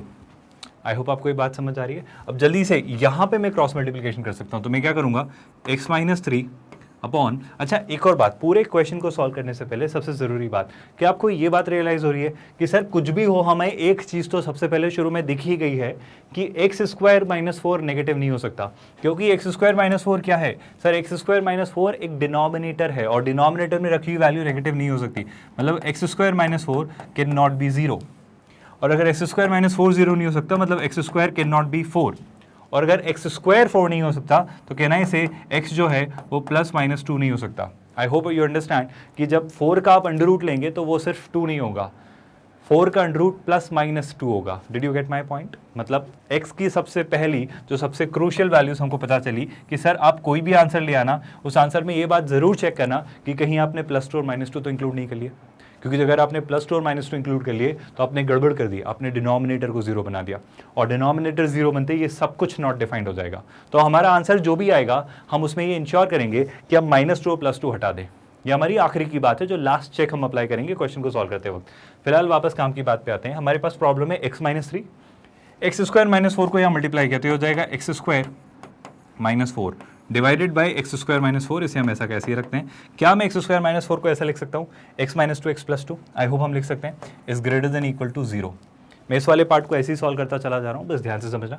देखो इसे मैं क्या लिखता जा रहा हूँ, मैं लिख रहा हूँ x², ध्यान से देखना, कुछ गड़बड़ तो नहीं किया, प्लस x और -4 - 3 is -7 divided by x² - 4 and that is greater than equal to 0। I hope आपको ये समझ आया। चलो अभी इस वाले पार्ट को मैं इसी तरह सॉल्व करता हूँ, यहाँ नहीं कर रहा हूँ, यहाँ पे हम इस वाले पार्ट को सॉल्व करेंगे। तो हमारे पास क्या है, x² + x - 7। Sir x² + x - 7 को मैं फैक्टराइज कर सकता हूँ क्या? मतलब मेरे पास एक्सप्रेशन है x² + x - 7 और डिनोमिनेटर में था x² - 4। अच्छा, आपको ये प्रॉपर्टी याद है ना, a² - b² को हम लिखते हैं a + b × a - b। तो अगर यहाँ पे मुझे दिख रहा है x² - 4, तो इसे मैं क्या लिखूंगा x + 2 and x - 2, क्योंकि आप x² - 4 को क्या लिख सकते हो, आई होप मैं यहाँ पे लिख के बता देता हूँ। मैं x² - 4 को ट्रीट कर सकता हूँ x² - 2² की तरह, और अगर ऐसा है तो मैं इसे लिख सकता हूँ ना x + 2 × x - 2। ये हमारी simple property a² - b² which can be written as a + b × a - b। So यही बात मैं करने जा रहा हूँ। तो x² - 4 को मैं लिखूंगा x + 2 × x - 2, और ये एक्सप्रेशन जो है हमारा, ये जो एक्सप्रेशन है, this is greater than 0, this is greater than equal to 0। चलिए आगे बढ़ेंगे क्लास। इंपॉर्टेंट सी पॉइंट हम ध्यान से डिस्कस करेंगे। नेक्स्ट बात यह है कि क्या मैं ऊपर वाला पार्ट भी फैक्टराइज कर सकता हूं, क्योंकि जैसे ही ऊपर वाला पार्ट फैक्टराइज हुआ मैं वेवी कर्व मेथड यूज करके फाइनली आंसर निकालूंगा। लेकिन ऊपर वाले पार्ट को फैक्टराइज करने में मुझे थोड़ी प्रॉब्लम लग रही है। प्रॉब्लम इसलिए लग रही है कि सर ये जो मिडिल टर्म है ना, इसको स्प्लिट करना मुश्किल हो रहा है। स्प्लिट करना इसलिए मुश्किल हो रहा है कि मुझे दो नंबर्स ऐसे नहीं मिल रहे जिनको अगर मैं स्प्लिट करूं, मतलब जिनका मैं सम लूं तो +1 आए और प्रोडक्ट -7 लूं, मतलब होंगे, लेकिन मैं इतना इंट्यूटिवली जल्दी से सोच नहीं पा रहा हूं। तो जब भी ऐसा हो तो हमने सीखा है हम श्रीधराचार्य मेथड यूज करेंगे। तो श्रीधराचार्य फॉर्मूला क्या होता है, मैं इस वाले पार्ट को थोड़ा सा अलग से सॉल्व कर दे रहा हूँ, फिर हम वापस साथ में लिखेंगे। मैं भी क्या कर रहा हूँ क्लास, मैं इस न्यूमरेटर वाले पार्ट को सॉल्व कर दे रहा हूँ। आई होप आपको ये बात पता होगी कि IIT जेई जैसे एग्जाम में, ये बोर्ड की एग्जाम नहीं है, मतलब ये IIT जेई मेंस और एडवांस है। बोर्ड की एग्जाम में आपको स्टेप बाय स्टेप लिखने के मार्क्स मिलते हैं, वहाँ पे आपको स्टेप बाय स्टेप पूरा डेमोन्स्ट्रेट करना पड़ता है कि मैंने पहले ये किया, फिर ये किया, फिर ये किया, फिर ये किया। लेकिन IIT जेई मेंस और एडवांस जैसी एग्जाम में आपका मोटिव, आपका मेन एजेंडा होता है आंसर लेकर आना। ऑब्वियसली वहाँ भी आंसर सही तरीकों से ही लाना होता है, तभी तो जाकर सही आंसर आएगा। बट मसला है कि आपके पास आपको सिर्फ एक ऑप्शन टिक करना होता है। तो जल्दी से हम इसे सॉल्व करेंगे, और पूरा प्रॉपर सोल्यूशन ना भी लिखें तो चलेगा, पर हमें समझ आनी चाहिए चीज़ें, राइट। तो मैं क्या कर रहा हूँ, बार बार लिखना अवॉइड कर रहा हूँ, मैं टाइम बचाना चाह रहा हूँ। तो मैं क्या कर रहा हूँ, मैं न्यूमरेटर को थोड़ी देर सिंप्लीफाई कर लेता हूँ। तो न्यूमरेटर में क्या है, मैं न्यूमरेटर वाला पार्ट अलग से सॉल्व कर ले रहा हूँ क्लास, ध्यान से देखना। न्यूमरेटर में मुझे दिख रहा है सर x² + x - 7, ये मुझे क्वाड्रेटिक दिख रही है। तो मैं काम करता हूँ, इसका डिस्क्रिमिनेंट निकालता हूँ। मतलब मैंने जो श्रीधराचार्य से रूट्स निकालना सीखा, अल्फा और बीटा, तो मैं अल्फा और बीटा निकालता हूँ। तो अगर मैं इसके अल्फा बीटा निकालूँ तो वो क्या होंगे स्टूडेंट्स, वो होता है -b यानी क्या, x का कोफिशिएंट यानी -1 plus minus √/b² - 4ac, b², 1 का स्क्वायर 1, -4 × a की वैल्यू 1 और c की वैल्यू -7, सो -4 × -7 दैट्स +28 है ना। आई थिंक सब सही कर रहे हैं। -4ac, b² - 4ac, b is 1, तो 1 + 28। मैं फिर से रिपीट कर देता हूँ, लिख देता हूँ, घबराना मत। सो ये है 1 b² -4ac, तो 4 × 1 × -7 दैट्स -28, और minus of -28 will be +28 divided by 2a। 2a कितना हो जाएगा, a की वैल्यू 1 है, सो दैट्स 2a। मतलब I am really sorry, it's not a, it's 1, तो इट्स 2। तो अगर मैं लिखूँ तो अल्फा कितना है क्लास, अल्फा और बीटा दोनों एक एक साइन के साथ आ जाएंगे। मतलब अल्फा को मैं प्लस वाला ले लूँगा, बीटा को माइनस वाला। तो जो अल्फा आ रहा है वो कितना आ रहा है, -1 प्लस बीटा होगा -√29/2। सो डिड यू रियलाइज वहाँ पे स्प्लिटिंग द मिडिल टर्म क्यों इतना डिफिकल्ट हो रहा था, हम क्यों नहीं सोच पा रहे थे, क्योंकि इसका रूट ऐसा एक इरेशनल नंबर है। तो ऑब्वियसली ऐसे नंबर से आप सोच पाना बहुत मुश्किल है। तो अगर मैं काम की बात में हूँ वापस, तो क्या मैं वो न्यूमरेटर वाले न्यूमरेटर वाले इस नंबर को ऐसा लिख सकता हूँ, बहुत ध्यान से देखना, बहुत ध्यान से, x square plus x minus 7। हमें याद है ना, अगर हमारी quadratic equation a x square plus b x plus c होती है तो हम इसे लिख सकते हैं x minus alpha x minus beta. याद आया ऐसा कुछ? मैं फिर से याद दिला देता हूँ। अगर हमारी क्वाड्रेटिक इक्वेशन कुछ ऐसी दिख रही है, कैसी दिख रही है भाई, a x square plus b x plus c, तो हम अगर इसके रूट्स जानते हैं अल्फा और बीटा हैं तो हम इसे लिख सकते हैं x minus alpha times x minus beta. तो अगर ये क्वाड्रेटिक इक्वेशन है x square plus x minus 7 और अगर इसके रूट्स हैं ये, तो मैं लिख सकता हूँ x minus this times x minus this, एक बार प्लस साइन के साथ एक बार नेगेटिव साइन के साथ। तो मैं क्या करूँगा, मैं लिखूंगा एक्स माइनस, क्या लिखूंगा क्लास, पहले ये वाली वैल्यू ले लेते हैं। अच्छा थोड़ी देर के लिए इसको अल्फा और बीटा लिख लें क्या, मतलब बार बार इतना बड़ा वैल्यू लिखेंगे तो टाइम वेस्ट होगा। आप कंफ्यूज तो नहीं होंगे, आई होप आपको ये बात याद रहेगी कि अल्फा और बीटा ये है ना। चलो कंफ्यूज हो जाओगे, मैं अलग से ही लिख देता हूँ। तो मैं लिखता हूँ क्लास, यहाँ पे लिख रहा हूँ, ध्यान से सुनना, ये हो जाएगा -1 प्लस √29 अपॉन 2। और दूसरा फैक्टर क्या होगा क्लास, दूसरा फैक्टर होगा x प्लस, अब ये वाली वैल्यू फिर से ऐड करेंगे तो ये क्या हो जाएगी -1 प्लस √29 अपॉन 2। आई होप यहाँ तक आपको समझ आ रहा है। डिवाइडेड बाय, ये मैंने क्या लिखा, यहाँ पे नेगेटिव साइन ही आएगा, आई एम रियली सॉरी, इसे हम जल्दी से हटा देते हैं। This will be a negative sign, right. तो जैसे ही ये नेगेटिव साइन होगा, देखो ये क्या होता है, एक्स माइनस अल्फा और एक्स माइनस बीटा, तो ये जो बीच वाला प्लस साइन है नेगेटिव होगा। बस यहाँ पे वैल्यूज़ बहुत ज़्यादा हैं, चीज़ें कॉम्प्लिकेट हो रही हैं, है ना।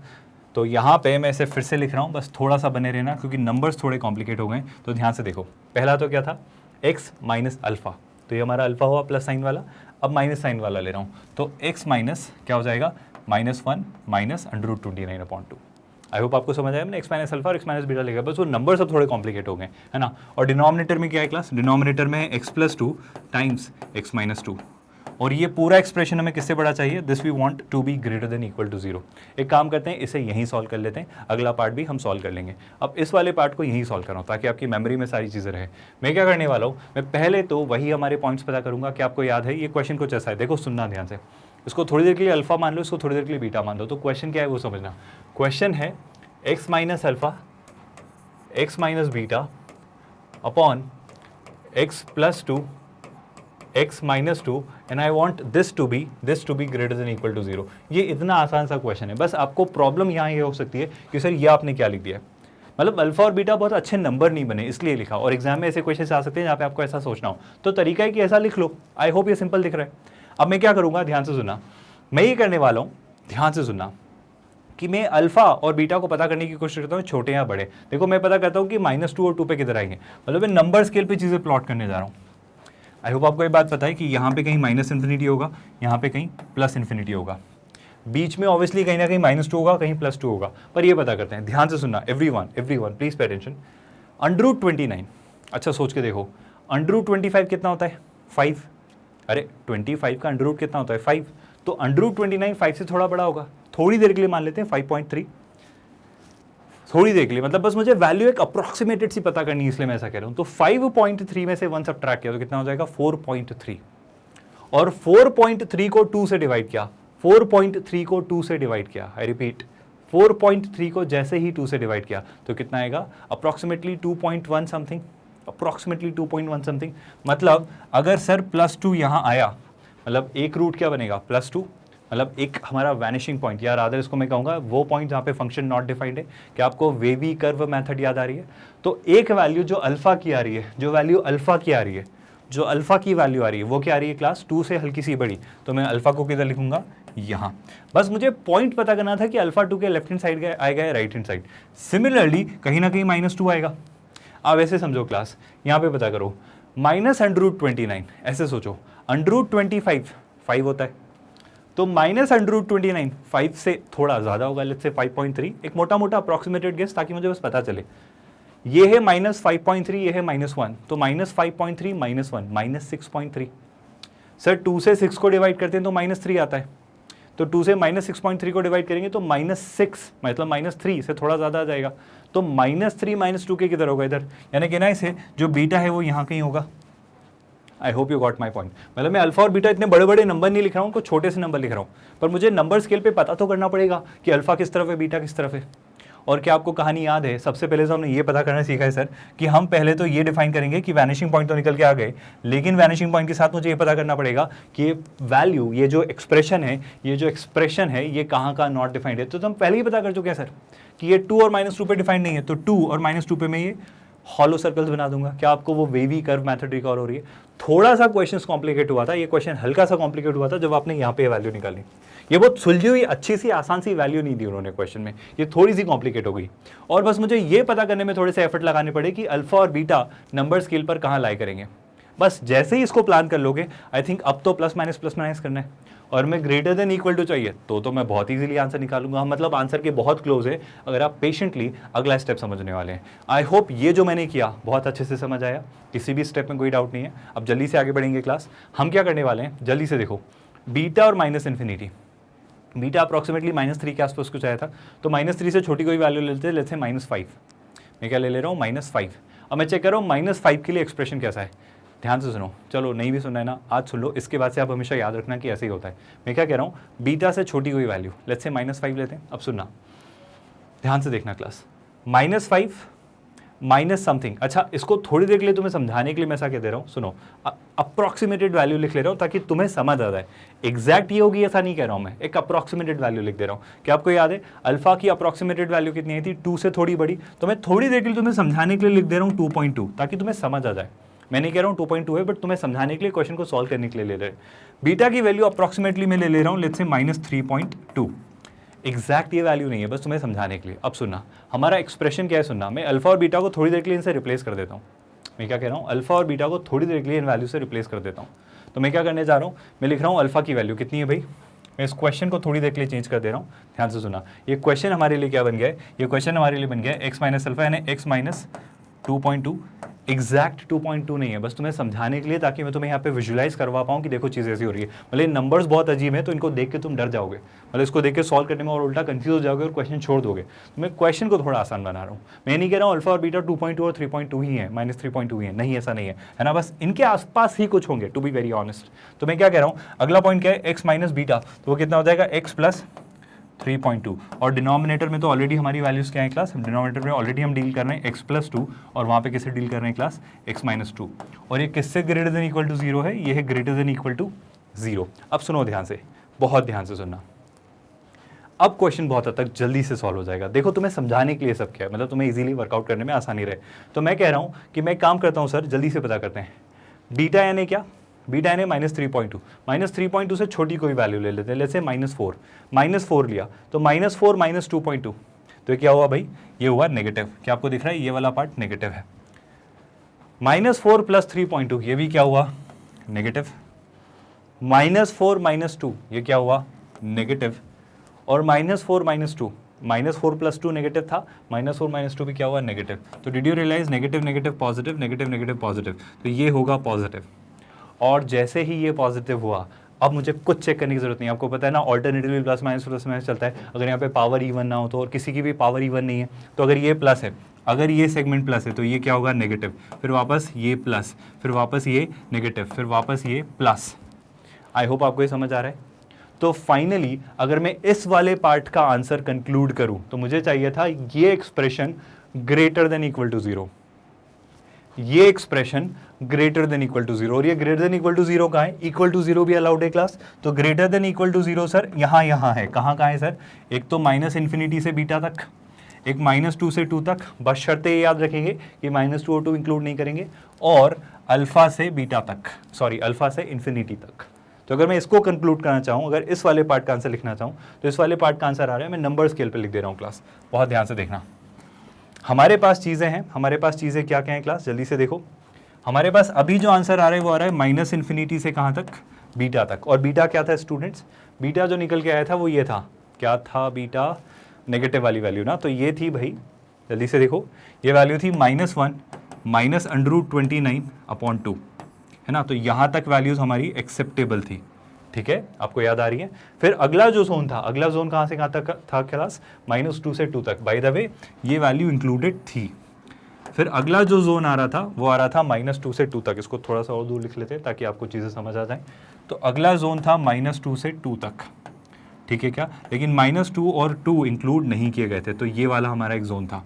फिर अगला जो जोन था वो कहाँ से कहाँ तक था क्लास, अगला जो जोन था हमारा वो था अल्फा से इन्फिनिटी तक, और अल्फा क्या था -1 प्लस √29/2, यानी ये जो जोन था नंबर स्केल हमारा है ये, है ना, तो ये था अल्फा से इन्फिनिटी तक।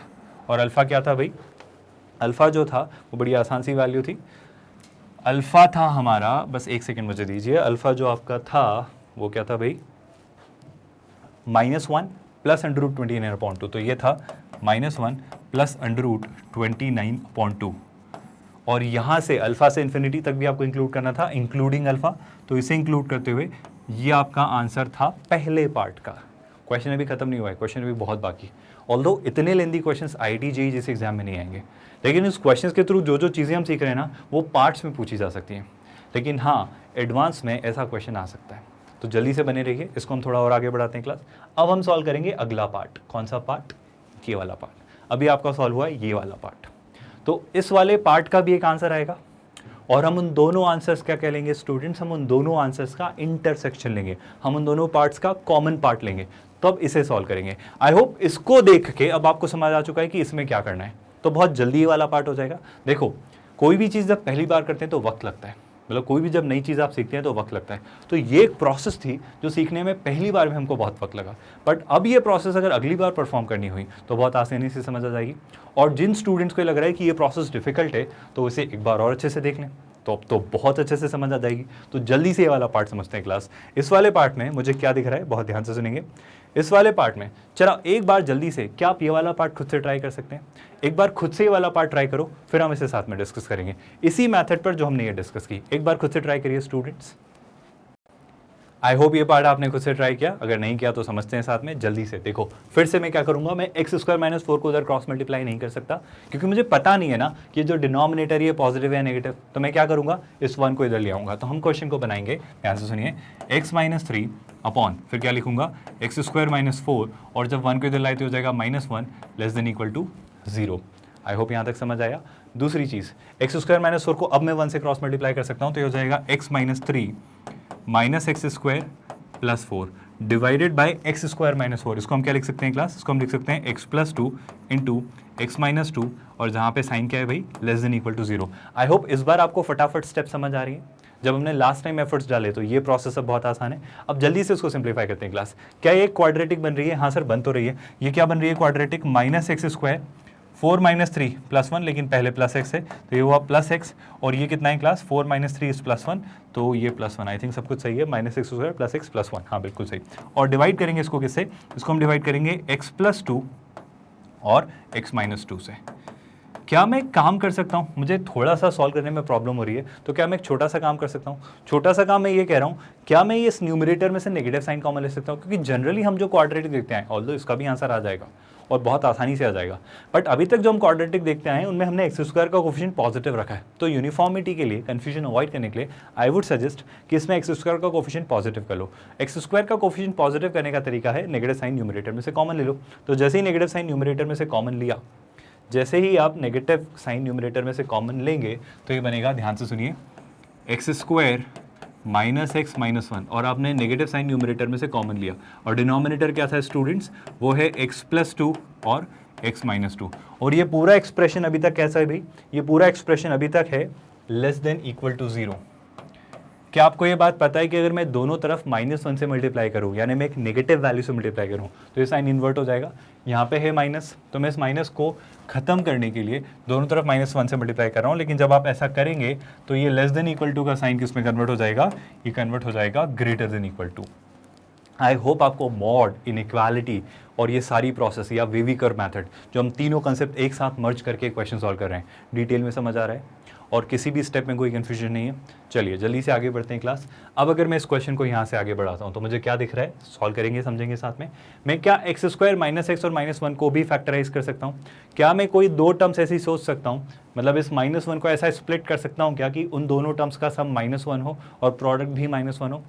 शायद नहीं आ रहा है सोचने में, तो एक काम करते हैं, हम क्या करते हैं, हम वापस से श्रीधराचार्य फॉर्मूला अप्लाई करते हैं। तो श्रीधराचार्य फॉर्मूला क्या कहता है क्लास? श्रीधराचार्य फॉर्मूला के अकॉर्डिंग हम इजीली रूट्स निकाल सकते हैं अगर स्प्लिटिंग द मिडिल टर्म थोड़ा सा डिफिकल्ट पड़ रहा है। तो हम क्या करेंगे, मैं इससे न्यूमरेटर वाले पार्ट को सॉल्व कर रहा हूँ। तो मैं लिख रहा हूँ, ध्यान से सुनना, इसके रूट्स लिख रहा हूँ। इसके रूट्स क्या होंगे क्लास? माइनस बी, यानी -1 का -1 प्लस माइनस, तो मैं पहले प्लस वाला पार्ट लिख ले रहा हूँ, under root over b square minus 4ac। So b square कितना हो जाएगा क्लास? 1 और 4ac, तो 4 इंटू -1 इंटू 1 दैट्स -4, और माइनस ऑफ -4 कितना? +4, और 1 + 4 कितना होता है क्लास? क्या मैं 1 + 4 सीधे सीधे अंडर रूट 5 लिख सकता हूँ? तो ये जो रूट आ रहा है ये आ रहा है 1 + √5 डिवाइडेड बाई 2a। 2a कितना होगा? a की वैल्यू 1 है, सो दैट्स 2। तो ये हुआ हमारा पहला रूट। तो मैं इसे ऐसा लिख सकता हूँ क्या? x minus 1 + √5। आपको याद आया पिछले क्वेश्चन में हमने ऐसा कुछ किया था। अब जो दूसरा रूट बनेगा, दूसरा रूट क्या बनेगा? -b प्लस माइनस, तो दूसरे रूट में यहाँ पे नेगेटिव हो जाएगा, तो वो होगा x minus 1 minus √5 upon this 2 and this whole expression is divided by this denominator, जो कि क्या है भाई? x + 2 और x - 2। क्या आपको ये वाला क्वेश्चन भी समझ आ रहा है? और आई होप इस बार आपका ब्रेन बहुत इजीली सेंस कर पा रहा है कि चीज़ें कैसे हो रही हैं। अब अगेन मैं एक अप्रॉक्सीमेटेड वैल्यू लूंगा और नंबर स्केल पे प्लॉट करूंगा कि चीज़ें कैसी दिख रही हैं। तो फटाफट हम नंबर स्केल बनाएंगे और चीज़ें देखेंगे क्लास। बहुत ध्यान से सुनिएगा, बस बने रहिए, बस समझते रहिए और घबराना मत। एक होगा -∞, अगला एंड होगा +∞। अब पहले फटाफट में एक वर्कआउट करने की कोशिश करता हूँ कि जो 1 + √5/2 है, ये +2 से बड़ा है या छोटा? दो वैल्यूज तो +2 और -2 दिखनी है। यहाँ पे क्या दिख रहा है? √5। सोच के देखो, √4 कितना होता है? 2। तो √5 कितना होगा? 2.2 के समथिंग मान लेते हैं, 2.2 थोड़ी देर के लिए मान लेते हैं। तो ये है 2.2, 2.2 + 1। मैं एक अप्रॉक्सीमेटेड वैल्यू चाह रहा हूँ, ठीक है? तो 2.2 + 1 इज 3.2। 3.2 को 2 से डिवाइड किया यानी 1.6। आई होप आपको बात समझ आ रही है। तो ये जो वैल्यू है ये है 1.6, और 1.6 2 से तो छोटी होती है, तो मुझे यहाँ कहीं दिखेगा 1.6, है ना? और 1.6 कुछ नहीं है, हमारा क्या है? अल्फा। इस बार भी इसको मैं लिख सकता हूँ ना, x - अल्फा और x - बीटा। तो हमारा अल्फा है, जो कि क्या है? 1.6, है ना? मतलब इसको हम क्या मान ले रहे हैं? इस पूरी वैल्यू को मैं ले रहा हूँ अल्फा। आई होप आप कंफ्यूज नहीं हो रहे हो। सिमिलरली ये पूरी वैल्यू में क्या मान ले रहा हूँ? बीटा। और यहाँ से क्या मिल रहा है? 2। तो 1.6 के बाद मुझे इधर क्या मिलेगा? कहीं ना कहीं 2। बस बने रहना, सुनते रहना ध्यान से। अगली वैल्यू जो आएगी वो क्या होगी क्लास? 1 - √5। √5 अभी डिस्कस किया, कितना? 2.2। वैसे वो उस तरफ ही होगी, बट फिर भी मैं बता दे रहा हूँ, 2.2, है ना? 1 - 2.2 इज -1.2। -1.2 यानी 12। 12 को 2 से डिवाइड किया तो 0.6, लेकिन -0.6। तो एक आएगा क्या? -2 और एक आएगा -0.6। Do you understand? -2 यहाँ कहीं होगा और -0.6 यहाँ कहीं होगा, और ये क्या होगा? हमारा बीटा। कोई कन्फ्यूजन तो नहीं है क्लास? अब बस मुझे वापस वेवी कर्व मेथड अप्लाई करनी है और एक जोन पता करना है। बाकी सारे ऑल्टरनेट प्लस माइनस चलते चले जाएंगे। क्या आपको इस बार ये क्वेश्चन आसान लग रहा है? आपको ये समझ आ रहा है कि क्वेश्चन बहुत टफ नहीं था, बस कुछ नया हम सीख रहे थे और चीज़ें थोड़ी सी अजीब हो गई। मतलब जब ये √5, √29, मतलब नंबर्स इतने डिफिकल्ट हो गए, तो चांसेस हमारे इस क्वेश्चन को गिव अप करने के, स्किप करने के बढ़ गए। पर ये क्वेश्चन टफ नहीं है, ये लेंदी क्वेश्चन है बस, है ना? चलिए जल्दी से आगे बढ़ते हैं क्लास। आगे अब अगर मैं चीज़ें वर्कआउट करने की कोशिश करूं तो मुझे क्या दिख रहा है? ज़रा आसानी से सोचिए।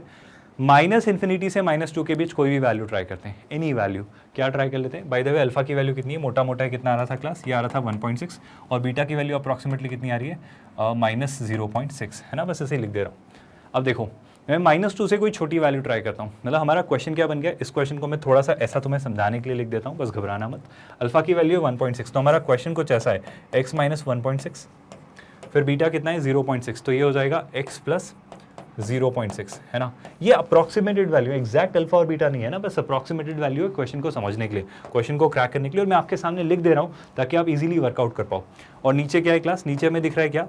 x + 2 और x - 2, और मैं चाहता हूँ कि ये जो एक्सप्रेशन है ये हो greater than equal to 0। Question समझ आ रहा है? जल्दी से मैं ट्राई कर रहा हूँ -2 से कोई छोटी वैल्यू, लेट्स से -4। -4 - 1.6 क्या होगा? नेगेटिव, तो ये वाला part negative. -4 0.6, -4 + 0.6 is also negative. -4 + 2 is again going to be negative. -4 - 2 is again going to be negative. तुम्हें एक बात समझ आ रही है? पूरा क्या हो जा रहा है? वापस पॉजिटिव। तो यहाँ से कहानी शुरू होगी, पॉजिटिव नेगेटिव पॉजिटिव नेगेटिव, और ये क्या होगा? पॉजिटिव। क्या आपको ये सेगमेंट समझ आए? और इस बार भी हमें ग्रेटर देन इक्वल टू ही चाहिए। ऑल्दो इनिशियली वो हमें लेस देन इक्वल टू चाहिए था, बट ऐसे नेगेटिव साइन कॉमन ले लिया था तो उसके कारण ये क्या हो गया, ग्रेटर देन। तो अभी वापस मुझे ग्रेटर देन इक्वल टू चाहिए, और ग्रेटर देन इक्वल टू चाहिए मतलब मुझे कौन सा जोन चाहिए क्लास? अगर मैं जोन्स हाईलाइट करूँ आपके सामने तो मुझे जो जोन इस बार चाहिए, पहली बात तो क्या आपको दिख रहा है, डिनोमिनेटर के 2 और -2 वैसे ही नहीं लेंगे, हम ये पहले ही हटा चुके हैं, तो इन दोनों के ऊपर हम हॉलो सर्कल लगा लेते हैं। दूसरी चीज़, मुझे ग्रेटर देन इक्वल टू चाहिए। ग्रेटर देन मतलब क्या कि सर -2 से -∞ चलेगा, 0.6 से 1.6 चलेगा, और 2 से इन्फिनिटी चलेगा। क्या आपको समझ आ रहा है इस बार कौन से 3 सेगमेंट चलेंगे? -∞ से -2, 0.6 से 1.6 और 2 से इन्फिनिटी। इसको फाइनली वहाँ लेके आते हैं क्लास, हमारे इस वाले पार्ट पे लेके आते हैं। मैं 2 चीज़ें लेकर आ रहा हूँ क्लास। बाय द वे ये अप्रॉक्सीमेटेड वैल्यू कितनी थी? अगर मैं इसकी अप्रॉक्सीमेटेड वैल्यू लिखूँ तो अप्रॉक्सीमेटेड वैल्यू थी हमारी -3.2 है ना। अगर जल्दी से मैं कहीं भी चेक करूँ तो मेरे ख्याल से ये वैल्यूज़ क्या थी, एक तो था 2.2 और एक था -3.2। बस अब चीज़ें इमेजिन करना आसान हो इसलिए मैं लिख ले रहा हूँ, है ना। ये वैल्यू थी 2.2 है ना, दिस वॉज समवेयर अप्रॉक्सीमेटली 2.2 है ना, and this value was somewhere around -3.2। क्योंकि अभी मैं 2 वैल्यूज और लाने वाला हूँ तो इसलिए मैं ऐसा लिख रहा हूँ, है ना। ये अप्रॉक्सीमेटेड वैल्यू है, ये एग्जैक्ट वैल्यू नहीं है, these are the approximate values. ठीक है, ये जो साइन है this is called approximated value. ये इक्वल साइन के इक्वल नहीं है, अप्रॉक्सीमेशन के इक्वल है। अब अगर मैं वापस आऊँ तो मेरे पास यहाँ पे जो 2 वैल्यूज मिल रही थी वो 2 वैल्यूज क्या थी क्लास? 1.6 और 0.6। मुझे पॉइंट मिल रहे हैं कौन से? -0.6 और 1.6। तो इनको भी प्लॉट कर लेते हैं। मुझे क्या दिख रहा है? -0.6। कैन यू टेल मी -0.6 कहाँ मिल रहा होगा क्लास? देखो मैं थोड़ा सा एक और पैरेलल नंबर स्केल बना लेता हूँ, है ना, यहाँ पे बना रहा हूँ तो तुम कंफ्यूज ना हो इसलिए। अब इसमें भी ये -∞ होगा, ये +∞ होगा, और जहाँ 2 और -2 है वो 2 और -2 तो वहीं रहेंगे, तो ये -2 यहीं रहेगा और +2 भी यहीं रहेगा। लेकिन इस बार मैं 2 चीज़ों से डील कर रहा हूँ। कौन कौन सी नई चीज़ें? इस बार मुझे 2 नई चीज़ें मिल रही है, -0.6 और 1.6, है ना। तो इस बार 2 नई चीज़ें क्या मिल रही हैं क्लास?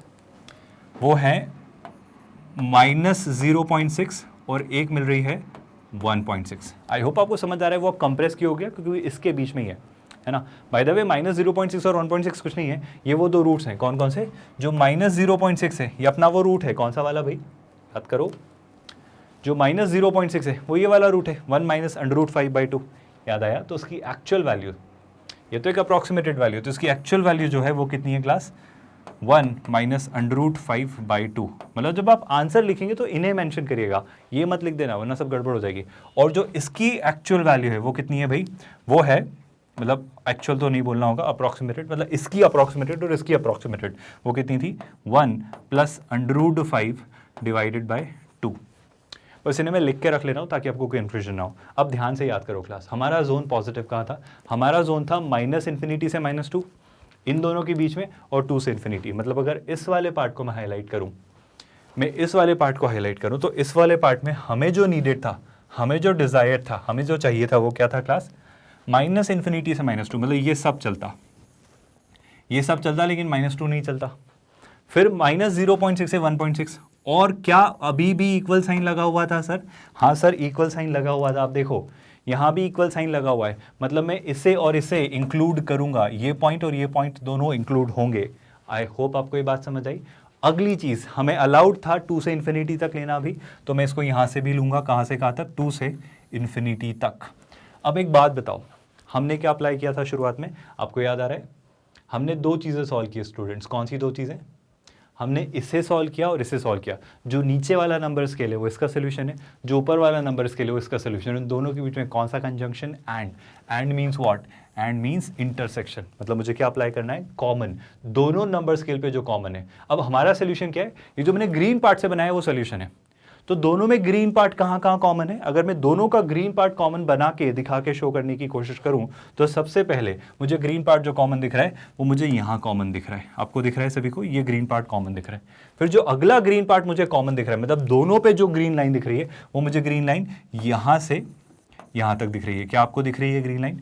और अगला ग्रीन पार्ट जो मुझे कॉमन दिख रहा है वो मुझे यहाँ से यहाँ तक दिख रहा है। तो ये जो येलो लाइन है, ये येलो लाइन कॉमन है, यानी ये येलो लाइन यहाँ और यहाँ दोनों पे एग्जिस्ट करती है, क्योंकि इंटरसेक्शन चाहिए था, कॉमन पार्ट चाहिए था। तो मेरा आंसर फाइनली क्या होगा सुनना, बहुत ही इंटरेस्टिंग सा क्वेश्चन था क्लास। फाइनली अब हम आंसर लिखेंगे -∞ से -1 -√29/2। मतलब पहले तो मैं लिखूंगा -∞ से क्या लिखूंगा?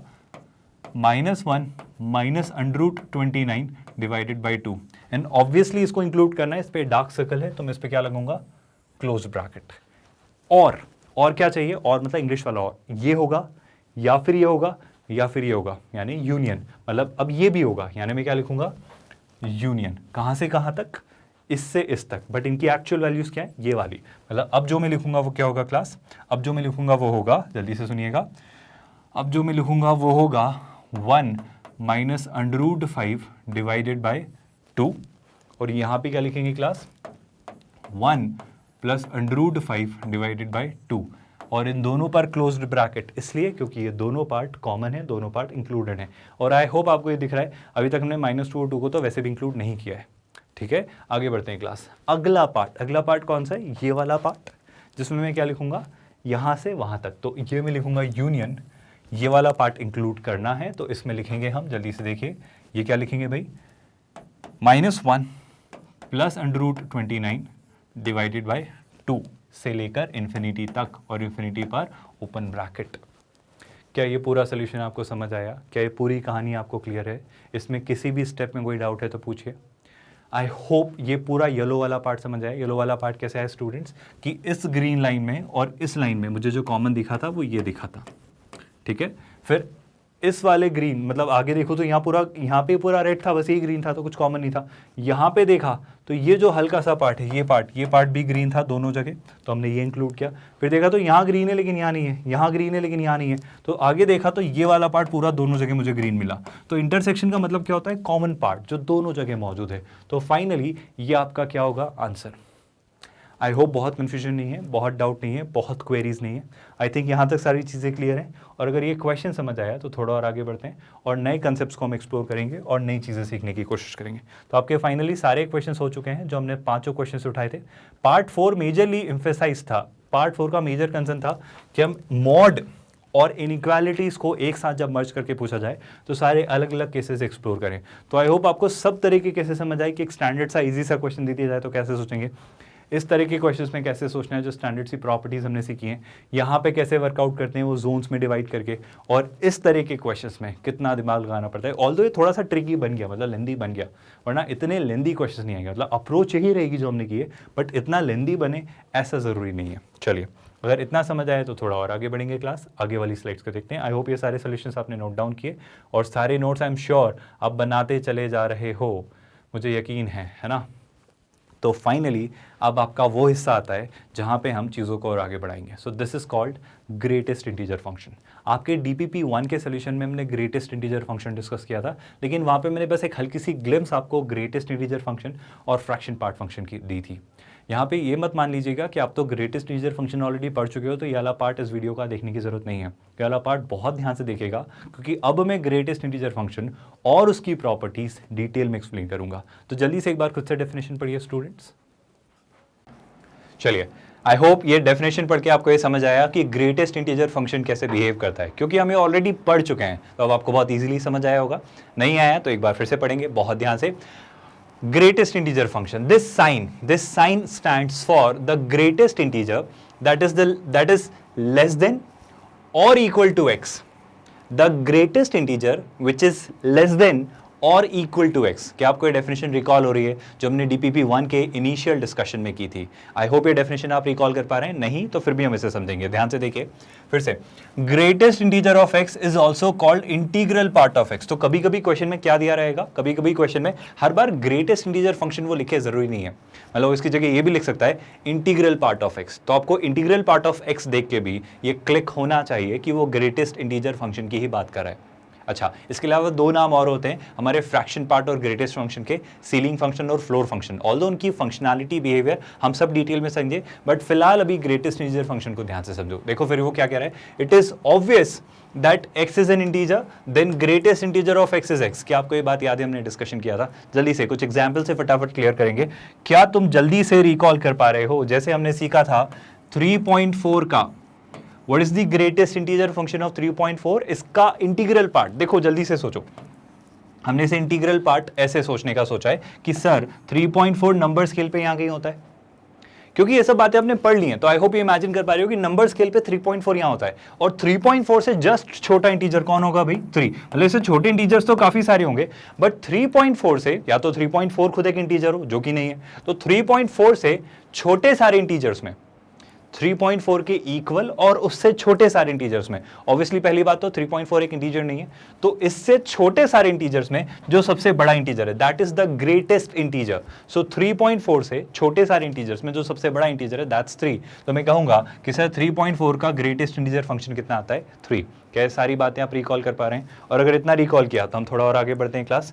क्या मैं एक और चीज कह सकता हूं, जैसे अगर मुझसे कोई पूछे कि -2.5 का ग्रेटेस्ट इंटीजर फंक्शन क्या होगा, क्या ऐसा कुछ याद आया? सर नेगेटिव फंक्शन, ये तो सीधा सीधा -3 दिख रहा है कि -1। सोच के बोलो, विल इट बी -3 और -1?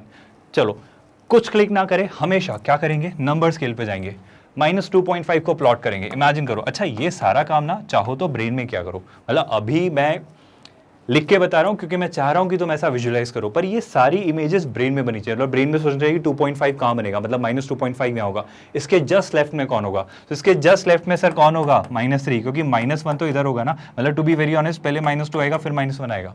तो आपको क्लिक हो रहा है राइट हैंड साइड पे -2 और -1 है, उनसे तो फर्क ही नहीं पड़ता ना। हम तो नंबर स्केल पे छोटे नंबर्स की तरफ जाना चाह रहे हैं, और छोटे नंबर्स पे जाने के लिए आपको नंबर स्केल पे लेफ्ट हैंड साइड ट्रैवल करना होता है। इसका ये मतलब है कि सर 2.5 का कोई ग्रेटेस्ट इंटीजर फंक्शन पूछे तो that is going to be -3। Are you all getting this concept everyone? क्या यहां तक सारी बातें समझ आई? थोड़ा और समझते हैं क्लास, थोड़ी और क्लैरिटी लेते हैं जल्दी से। जैसे अगर मुझसे कोई पूछता, एवरीवन प्लीज पे अटेंशन, जैसे अगर कोई मुझसे पूछता कि सर -3.9 का ग्रेटेस्ट इंटीजर फंक्शन क्या होगा, I hope no one is thinking कि सर ये तो बहुत क्लोज है। मतलब सोच के देखो, आप तो बस ऐसे सोचो कि हमें ज्यादा नहीं सोचना है, हमें बस ये सोचना है कि -3.9 नंबर स्केल पे यहाँ कहीं होगा, और इसके जस्ट लेफ्ट में जो क्लोजेस्ट इंटीजर है वो कौन है? -4। ऐसे इमेजिन करो, तो इसका greatest integer function will be -4। अच्छा कोई बता सकता है सोच के कि जल्दी से बताओ 2 का ग्रेटेस्ट इंटीजर फंक्शन क्या होगा? क्या आपने डेफिनेशन पढ़ी कि सर अगर x ऑलरेडी एक इंटीजर है तो उसका ग्रेटेस्ट इंटीजर फंक्शन x खुद होता है by definition. What's the definition? Definition says sir ये जो नंबर आपने लिया है, जिस नंबर का आप ग्रेटेस्ट इंटीजर फंक्शन इवैल्यूएट कर रहे हो, या तो वो नंबर या उससे छोटा, तो वो नंबर अगर खुद इंटीजर है तो उसको इंक्लूड करते हुए उससे छोटे इंटीजर्स में सबसे बड़ा इंटीजर कौन है? वो नंबर खुद। तो अगर मैं 2 का ग्रेटेस्ट इंटीजर फंक्शन निकालूंगा तो कितना आएगा क्लास? 2। सिमिलरली क्या मैं ऐसा नेगेटिव इंटीजर्स के लिए भी बोल सकता हूं? मतलब अगर सर आपने मुझसे पूछा होता -6 का ग्रेटेस्ट इंटीजर फंक्शन क्या होता है, तो अगेन -6 यहां कहीं होगा, तो -6 को इंक्लूड करते हुए -6 से छोटे -7 -8 इन सब में सबसे बड़ा इंटीजर कौन है? सर -6। आपको वो नंबर भी सोचना है जिसका आप ग्रेटेस्ट इंटीजर फंक्शन ले रहे हो, और अगर वो खुद इंटीजर है तो उसका ग्रेटेस्ट इंटीजर फंक्शन वो नंबर खुद होता है।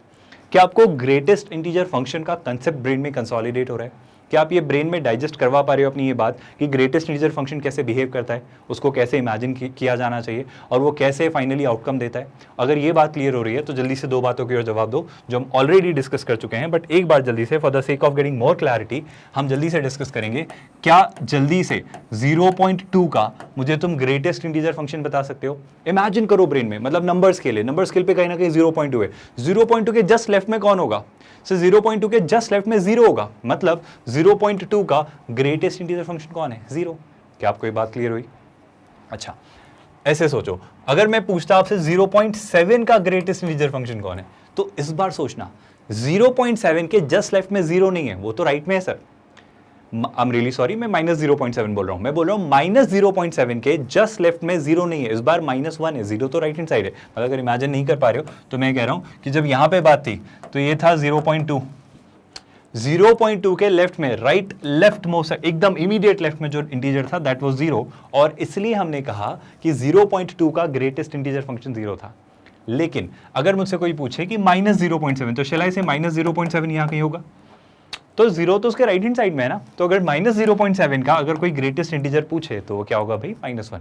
मतलब यूजुअली बच्चे गलतियां कर देते हैं कि वो इसका भी ग्रेटेस्ट इंटीजर 0 ले लेते हैं और इसका भी 0 ले लेते हैं, बट आई होप आप ये बात याद रखेंगे। अगर आप डेफिनेशन समझेंगे ना, अगर आपको चीज़ें बहुत डिटेल में क्लियर होंगी और आपको कॉम्प्रहेंसिवली पता होंगी कि देखो ये ऐसे होता है, इसको ऐसे देखा जाता है, तो आप बहुत ईजिली वर्कआउट कर पाएंगे कि चीज़ें कैसे हो रही हैं, एक्चुअली वो कैसे हो रही हैं, मतलब ऐसा क्यों हो रहा है ये भी आपको क्लियर होगा। तो आई होप आपको यहाँ तक पूरा सेंस डेवलप हुआ कि ये चीज़ें कैसे वर्कआउट करनी है। और अगर ग्रेटेस्ट इंटीजर फंक्शन समझ आया तो हम कुछ ग्रेटेस्ट इंटीजर फंक्शन से रिलेटेड प्रॉपर्टीज समझेंगे। प्रॉपर्टीज़ क्या होती हैं क्लास, हमेशा याद रखिएगा। इसका ये मतलब है, बहुत ध्यान से सुनना, अगर ये एक नंबर है, अगर एक नंबर है x, अगर ये नंबर है x और x का ग्रेटेस्ट इंटीजर फंक्शन है l, x का ग्रेटेस्ट इंटीजर फंक्शन जो वैल्यू आती है वो है l। जैसे मान लो थोड़ी देर के लिए x की वैल्यू 2.3, x की वैल्यू क्या है भाई 2.3, तो x का ग्रेटेस्ट इंटीजर क्या होगा भाई, x का ग्रेटेस्ट इंटीजर मतलब मैं किसका ग्रेटेस्ट इंटीजर पूछ रहा हूँ 2.3 का, वो कितना होता है 2, और उसको हम क्या कह दे रहे हैं l। आई होप आपको ये बात समझ आ रही है। तो ये जो है मतलब ये जो नंबर है x, ये x हमेशा l और l+1 के बीच ही लाई करेगा, और कोशिश होगी कि कभी कभी ये l के इक्वल हो। मेरी बात समझ पा रहे हो, मैं कह रहा हूं कि सर ये जो x नंबर है, x नंबर क्या है 2.3, सर ये हमेशा l यानी 2 से बड़ा और 2+1 यानी 3 से छोटा ही होगा। आप किसी भी नंबर पे देख लो, आपको यकीन नहीं हो रहा है तो आप नेगेटिव नंबर्स पे ट्राई कर लो। What is a negative number, let's say एक नंबर लेते हैं x, जैसे कि मान लेते हैं हम ले लेते हैं -3.7। अब जैसे ही -3.7 लिया तो क्या आप मुझे सबसे पहले -3.7 का ग्रेटेस्ट इंटीजर बता सकते हो? तो अगर मैं -3.7 का ग्रेटेस्ट इंटीजर ले रहा हूं, so that will be quickly online students, what would that be? Will it be -3 और विल इट बी -4? -3 तो राइट हैंड साइड पे होगा ना, तो इसके जस्ट लेफ्ट पे कौन होगा? -4। क्या इमेजिन कर पा रहे हो नंबर स्केल पे? मैं नंबर स्केल प्लॉट नहीं भी करूं तो क्या अब अपना सेंस आप डेवलप कर चुके हैं कि आप सीधे देख पा रहे हैं? तो जल्दी से -3.7 का greatest integer function will be -4, और अगर ये -4 है यानी किसकी वैल्यू स्टूडेंट्स? ये वैल्यू होती है l की। और डेफिनेशन क्या है, कंडीशन ये है कि सर ये जो x है ये हमेशा l से बड़ा या इसके इक्वल, और वो l+1 से हमेशा छोटा। यानी जो x था, x क्या था स्टूडेंट्स? x था -3.7, ये हमेशा किससे बड़ा या इक्वल होगा? बोलो जल्दी से, -4, और किससे छोटा होगा? -4+1, that will be -3। So do you realise -3.7 कहाँ लाई करता है? -3 और -4 के बीच में। वो यही तो कहना चाह रहा है। पर क्या सर ये बात हमेशा ट्रू है, मतलब इंटीजर्स के लिए भी ट्रू है? देख लेते हैं, सोच के बोलना क्लास, क्या ये बात इंटीजर्स के लिए भी ट्रू है? जल्दी से देखेंगे क्लास। मान लेते हैं एक वैल्यू है, वैल्यू इंटीजर वैल्यू ले लेते हैं, जैसे 7, तो मैं x को ले रहा हूँ 7, तो ग्रेटेस्ट इंटीजर ऑफ x क्या हो जाएगा स्टूडेंट्स? तुम्हें पता है ना, इंटीजर ही हो तो ग्रेटेस्ट इंटीजर बहुत सॉर्टेड सा फंक्शन है, मतलब वो वही है ना? जैसे पॉजिटिव वैल्यू का मॉड वही वैल्यू होता है, तो ऐसे ही ग्रेटेस्ट इंटीजर फंक्शन वही बिहेव करता है जब वो नंबर इंटीजर हो। आई होप मेरी बात का एनालॉजिकल इन्फेरेंस आप समझ पा रहे हो। तो मैं कह रहा हूं कि सर ये जो ग्रेटेस्ट इंटीजर ऑफ x है वो है l, तो उसने क्या बोला कि सर l के इक्वल होता है x या उससे 1 से ज़्यादा, 1 से छोटा होता है, मतलब l+1 से हमेशा छोटा होता है। तो यहाँ पर x क्या है? 7, और यहाँ पे l क्या है? फॉर्चुनेटली 7। तो डू यू रियलाइज वो 7 के इक्वल है, या फिर वो 7+1 8 से छोटा होगा? तो हाँ, ये इंटीजर्स या इंटीग्रल वैल्यूज़ के लिए भी ट्रू है। क्या ये प्रॉपर्टी आपको समझ आई? क्या ये बात आपको याद रहेगी? और अगर इतना समझ आया तो थोड़ा और आगे बढ़ते हैं, ये बात हम अभी डिस्कस। चलिए, इन सारी प्रॉपर्टीज को अब हम और डिटेल में समझते हैं। मैं ये सारी प्रॉपर्टीज आपको एक और तरीके से समझाता हूँ, ध्यान से सुनिए। आप ऐसे इमेजिन करो, आपको क्वेश्चन में ना अलग अलग तरीके दिए जाएंगे, अलग अलग तरीके से कैसे चीज़ें पूछी जाएंगी। जैसे मान लो वो कहेगा कि सर आपका जो ग्रेटेस्ट इंटीजर x जो है वो, मतलब मैं l वाले थ्योरी वाले एग्जाम्पल नहीं ले रहा हूँ, मैं कुछ अच्छे एग्जाम्पल से आपको समझाता हूँ। जैसे हमने शुरू से सीखा है, अगर चीज़ों को एग्जाम्पल से समझा जाए तो डेफिनेशंस और क्लियर होती हैं। तो डेफिनेशंस बेशक समझ ली जाएंगी, बट वेल एग्जाम्पल से उसको और कंसोलिडेट करते हैं। तो मैं क्या कह रहा हूँ, मान लो अगर जो ग्रेटेस्ट इंटीजर ऑफ x है, अगर जो ग्रेटेस्ट इंटीजर ऑफ x है, तो अगर वो 3 से बड़ा है, अगर ग्रेटेस्ट इंटीजर ऑफ x जो है अगर वो 3 से बड़ा है, तो कैन आई से कि x की क्या क्या वैल्यूज होंगी? Did you get my point? मैं पूछ रहा हूं, अगर ग्रेटेस्ट इंटीजर ऑफ x जो है वो 3 से बड़ा है, तो x क्या क्या वैल्यूज ले सकता है, मतलब x की क्या क्या वैल्यूज होंगी? सोच के बताओ क्लास। मुझे यहाँ पे ऐसा नंबर चाहिए, मुझे यहाँ पे ऐसा नंबर चाहिए जिसका ग्रेटेस्ट इंटीजर 3 से बड़ा हो। मतलब अभी तक हमने क्या सीखा? चलो पहले मैं एक और एग्जाम्पल लेता हूँ, मैं पहले इसको इक्वल पे रखता हूँ, फिर हम इनइक्वालिटी पाएंगे। तुम सोच के बताओ, अगर मुझे चाहिए किसी नंबर का ग्रेटेस्ट इंटीजर जो 3 के इक्वल हो, तो क्या मैं ये कंक्लूड कर सकता हूँ कि सर आप एक काम करो, आप तो ये करो कि सर यहाँ पे कहीं ना कहीं 3 होगा। तो 3 ग्रेटेस्ट इंटीजर किस किस का होगा? सर पहली बात तो 3 खुद का ग्रेटेस्ट इंटीजर होगा, सर 3.1 का भी 3 होगा, 3.2 का भी 3 होगा, आते आते सर 4 पे जैसे आएगा तो 4 का ग्रेटेस्ट इंटीजर 4 हो जाएगा। लेकिन 3.9, 3.999, 3.99998 सब, इन सब का ग्रेटेस्ट इंटीजर क्या चलेगा? 3। मैं ये कहना चाह रहा हूं, अगर कोई कहे कि किसी नंबर का x का ग्रेटेस्ट इंटीजर 3 है, तो वो x क्या होता है क्लास? वो x क्या होता है भाई? वो x इस नंबर से इस नंबर तक जाता है। पर इस नंबर को एक्सक्लूड करना होता है और इसे इंक्लूड करना होता है। यही वो सारी प्रॉपर्टी जो आपको लिखी गई है, पर वहाँ पे एग्जाम्पल्स के बजाय वो एल लिख दिया गया है, तो आप और उल्टा कंफ्यूज हो जाएंगे। तो मैं क्या कहना चाह रहा हूँ, अगर मैं एक बहुत स्टैंडर्ड से प्रॉपर्टी या स्टैंडर्ड से फॉर्मूले के थ्रू समझूँ तो मैं कहूँगा कि ये जो एक्स है सर, ये जो एक्स है ये कहाँ से कहाँ तक लाई करेगा सर, ये लाई करेगा 3 से 4 तक। लेकिन इसमें हमने क्या सीखा है कि 3 इंक्लूड होगा। पर अगर सर ये इक्वल के साइन इनइक्वालिटी में कन्वर्ट कर दिया जाए, मतलब यहाँ पे greater than, less than, greater than equal to, less than equal to हो जाए, तो क्या करना होगा? बहुत घबराने या बहुत टेंशन लेने की जरूरत नहीं है, बहुत ही आसान सा तरीका है। कैसे समझो, जैसे अगर कोई मुझसे कहे ग्रेटेस्ट इंटीजर ऑफ एक्स जो है, जो ग्रेटेस्ट इंटीजर ऑफ एक्स है, अगर वो कहे कि वो ग्रेटर देन इक्वल टू 3 है, अब मुझे चाहिए वो सारे नंबर्स या all the values of x जिनके लिए ग्रेटेस्ट इंटीजर ऑफ एक्स जो है वो 3 या 3 से बड़ा है। आई hope you got my point. Point is x की वो सारी वैल्यूज में ढूंढ रहा हूं जिनके लिए एक्स का ग्रेटेस्ट इंटीजर, उन नंबर्स का ग्रेटेस्ट इंटीजर 3 या 3 से बड़ा होगा। तो मैं क्या कहूंगा क्लास, मैं सबसे पहले तो एक काम करता हूं, 3 बना लेता हूं। तो सर क्या मुझे इक्वल साइन अलाउड है? हाँ अलाउड है। तो मैं पहले तो क्या इंक्लूड कर लूंगा 3। डू यू रियलाइज मैं 2.9 को नहीं ले सकता, क्योंकि जैसे मैं 2.9 लूंगा तो 2.9 का ग्रेटेस्ट इंटीजर क्या हो जाएगा? 2। तो मैं 3 और 3 से आगे ही चलूंगा। अब 3 से आगे चले तो क्या मैं 3 के आगे सोच के बताओ कुछ भी ले सकता हूं? हाँ सर आप कुछ भी ले सकते हो। अरे क्यों कुछ भी ले सकते हो? सर 3 के बाद 4 पे नहीं रुकना होगा क्या? नहीं रुकना होगा, क्योंकि मान लो अगर आप 4 भी ले लेते तो 4 का ग्रेटेस्ट इंटीजर क्या होगा? 4, और 4 3 से बड़ा है। यही वो बात थी, वही प्रॉपर्टी थी। अगर मैं इसे और डिटेल से समझूं, जैसे अगर मैं ले लेता हूं सर 4.5, तो 4.5 का ग्रेटेस्ट इंटीजर क्या होगा? 3 से बड़ा, मतलब क्या? 4। मतलब अब इस नंबर के ग्रेटेस्ट इंटीजर क्या मिलेंगे मुझे? x का ग्रेटेस्ट इंटीजर क्या मिलेगा? 3 के बाद वाले सारे नंबर्स, पर ये कब मिलेंगे? 3 के बाद की किसी भी वैल्यू के लिए। मतलब अगर कोई कहे कि इस नंबर का ग्रेटेस्ट इंटीजर 3 से बड़ा हो तो x क्या हो सकता है सर? सर x हो सकता है 3 से बड़ी कोई भी वैल्यू। क्या आपको ये बात समझ आई? आई होप ये बात बहुत अच्छे से आपको डाइजेस्ट हो पा रही है। सिमिलरली अगर किसी ने कहा होता कि सर 3 इंक्लूड मत करना, बहुत ध्यान से सुनना, बहुत इंपॉर्टेंट सी बात कहने वाला हूँ। अगर किसी ने कहा होता सर इसको, इसी क्वेश्चन को थोड़ा सा चेंज कर दिया जाता और ऐसा कह दिया जाता कि ग्रेटेस्ट इंटीजर ऑफ एक्स जो है वो 3 से बड़ा है, मतलब अब आपको 3 नहीं चाहिए, 3 से बड़ा चाहिए। पहले तो एक बात बताओ, किसी भी नंबर का ग्रेटेस्ट इंटीजर एक इंटीजर होता है। मतलब अगर कोई कह रहा है कि सर हमेशा 3 से बड़ा हो, मतलब 3 के बाद वाला कोई इंटीजर हो, 3.1 3.2 तो आएगा ही नहीं ना, क्योंकि किसी भी नंबर का ग्रेटेस्ट इंटीजर लेंगे तो क्या होगा? 3 के बाद का कोई इंटीजर, क्योंकि 3 लेना अलाउड नहीं है तो मैं 3 से बड़ा कोई इंटीजर लूंगा। तो इनडायरेक्टली वो इस क्वेश्चन में कहना चाह रहा है, इस क्वेश्चन का मतलब है, इस क्वेश्चन का मतलब है वही जो आपकी प्रॉपर्टी नंबर 2 लिखी हुई थी, मैं उसको अब सिंप्लीफाई करने जा रहा हूं। तो इस पॉइंट का मतलब है कि जब ग्रेटेस्ट इंटीजर x को कहा जाए 3 से ग्रेटर देन, तो आप इसको लिखोगे greatest integer x greater than equal to 4। मैं ऐसा क्यों कह रहा हूं? आप खुद सोचो कि आपने सेंस डेवलप किया कि मैं ऐसा क्यों कह रहा हूं। अगर ये सेंस डेवलप किया है तो मैं ऐसा इसलिए कह रहा हूं क्योंकि सर यहाँ कहीं 3 होगा। तो अगर आपने x की वैल्यू 3.1 ले ली होती तो प्रॉब्लम क्या होती? 3.1 का ग्रेटेस्ट इंटीजर 3 आ जाता, बट 3 लेना अलाउड ही नहीं है। इवन मैं x की वैल्यू 3.9 भी नहीं लूंगा, मैं x की वैल्यू 3.9 भी नहीं लूंगा, क्योंकि 3.9 का ग्रेटेस्ट इंटीजर 3 आएगा और 3 से बड़ा नहीं होता है। Got my point? तो मैं कहूंगा सर जो मिनिमम वैल्यू जहां से मैं शुरुआत करूंगा वो होगी 4। यानी वो ये कहना चाह रहा है कि कभी कोई एक प्रॉब्लम ऐसी देता है कि ग्रेटेस्ट इंटीजर ऑफ x 3 से बड़ा है, तो उस प्रॉब्लम को मैं ऐसे ट्रीट कर सकता हूं कि ग्रेटेस्ट इंटीजर ऑफ x 3 + 1 से बड़ा या उसके इक्वल है। यानी इसी प्रॉब्लम का सॉल्यूशन इस प्रॉब्लम से दिया जा सकता है जो कि ये है। यानी इस प्रॉब्लम का सॉल्यूशन मैं लिखूंगा सर x की सारी वैल्यूज, लेकिन इस बार कहां से? 4 से इन्फिनिटी। 4 से क्यों लिखा स्टूडेंट्स? क्योंकि अगर मैं 3.9 लेता तो प्रॉब्लम समझ आ रही है?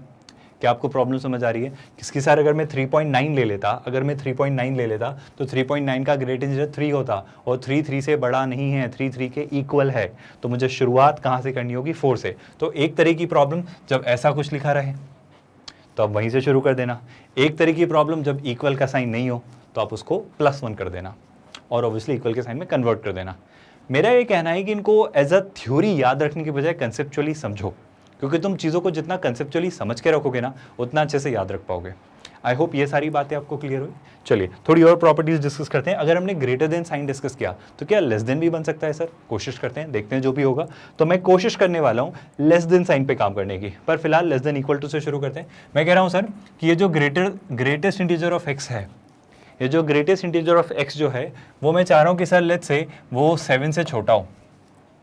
मैं क्या बोल रहा हूँ सर? जो ग्रेटेस्ट इंटीजर ऑफ एक्स है, चलो इक्वल भी लगा लेते हैं सर, मैं चाह रहा हूँ कि वो 7 के इक्वल या उससे छोटा हो।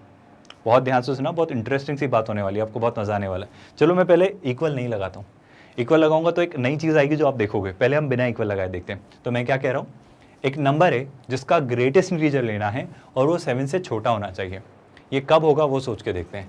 ये कब होगा सर, मान लेते हैं एक वैल्यू है 7, है ना।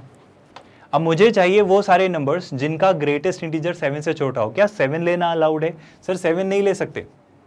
अरे आप सोचो, अगर मैंने ले लिया 7.1 तो 7.1 का ग्रेटेस्ट इंटीजर होएगा 7 और 7 7 से छोटा है नहीं, वो तो इक्वल है। तो 7 7.1 7.2 ये कुछ नहीं लेंगे। बट क्या 7 से छोटा कुछ भी ले सकता हूँ? सोच के देख लो, 6.9 ट्राई किया तो 6.9 का ग्रेटेस्ट इंटीजर 6 और 6 इज लेस देन 7। मतलब सर इस बार आपको लेना है 7 से छोटे सारे नंबर्स। बट क्या 7 ले सकता हूँ मैं? 7 7.1 7.2 कुछ भी नहीं ले सकता, क्योंकि अगर मैंने 7 लिया होता तो प्रॉब्लम क्या हो जाती? प्रॉब्लम ये हो जाती सर कि अगर आपने 7 ले लिया होता तो 7 का ग्रेटेस्ट इंटीजर भी 7 होता और 7 7 से छोटा नहीं होता है। मतलब अगर ऐसी कोई प्रॉब्लम आए जहाँ पे किसी नंबर का ग्रेटेस्ट इंटीजर फंक्शन किसी एक नंबर से छोटा है, तो ये जो x की सारी वैल्यूज़ होंगी, मैं क्या लिखूंगा, x की जो सारी वैल्यूज़ होंगी सर वो होंगी -∞ से कहाँ तक? 7 तक। और 7 को इंक्लूड नहीं करना है। क्या आपको ये बात समझ आ रही है? पिछले वाले सिनेरियो में जब ये वाला सिनेरियो था तो हमने इसको कुछ ऐसे देखा, सेम वही बात हम इस बार कर रहे हैं। अगर मान लो यहाँ पे ऐसा कुछ होता, ये क्वेश्चन कुछ बदल के ऐसा दे दिया होता, मान लो इस बार इक्वल साइन होता, मतलब चीज़ें कैसे होती, मान लो ऐसी कुछ होती। यहाँ से देखो, वो कहता कि सर ये जो ग्रेटेस्ट इंटीजर जो x है वो लेस देन इक्वल टू 9 होना चाहिए, वो 9 के इक्वल या उससे छोटा होना चाहिए। तो सोच के देखो, यहाँ कहीं 9 होगा। अब सर 9 होना अलाउड है, मतलब किसी नंबर का ग्रेटेस्ट इंटीजर अगर 9 आता है तो इक्वल होना अलाउड है। यहाँ पे इक्वल नहीं था बट वहाँ पे अलाउड है। तो 9 कब होता है सर? सर 9, 9.1, 9.2, 9.8, 9.9 इन सब का ग्रेटेस्ट इंटीजर फंक्शन 9 होता है। और इन सब का ग्रेटेस्ट इंटीजर फंक्शन 9 होता है, मतलब मैं 10 तक आ सकता हूँ बट 10 को नहीं ले सकता। तो मैं क्या करूँगा, मैं 10 को एक्सक्लूड करके यहाँ से यहाँ तक जाऊँगा। मैं क्या करूँगा, 10 को एक्सक्लूड करके पीछे आऊँगा, क्योंकि सर 9.9, 9.8, 9.1, 9, 8.9 इन सब का जो ग्रेटेस्ट इंटीजर आएगा वो 9 या 9 से छोटा होगा, क्योंकि ये वो सारे नंबर्स हैं जिनका ग्रेटेस्ट इंटीजर 9 होगा। और इसके बाद तो सब कहानी छोटी छोटी होती जा रही है ना, तो 9 या 9 से छोटा चलेगा। तो इस केस में मैं क्या कहूँगा, मैं कहूँगा सर x बिलोंग करता है -∞ से 9 भी इंक्लूड होगा, 9.2 भी होगा, 9.999 भी होगा, बस 10 नहीं होगा। तो 10 को हम क्या कर देंगे, एक्सक्लूड। क्या आपको ये अलग अलग तरीके समझ आ रहे हैं? मैं इनको जनरलाइज करके आपको फॉर्मूले बना के रटवाना नहीं चाह रहा हूँ। मैं चाह रहा हूँ कि आप इन्हें समझें, इन्हें सीखें और इन्हें याद रखें। जब ये चीज़ें आप याद रख पाओगे ना तो क्वेश्चंस में अलग अलग तरीक़ों से सोच पाओगे। मैं हमेशा सजेस्ट करूंगा कि याद रखिए, समझिए, रटिए मत। आई होप यहाँ तक समझ आए, इसे नोट डाउन कर लीजिए।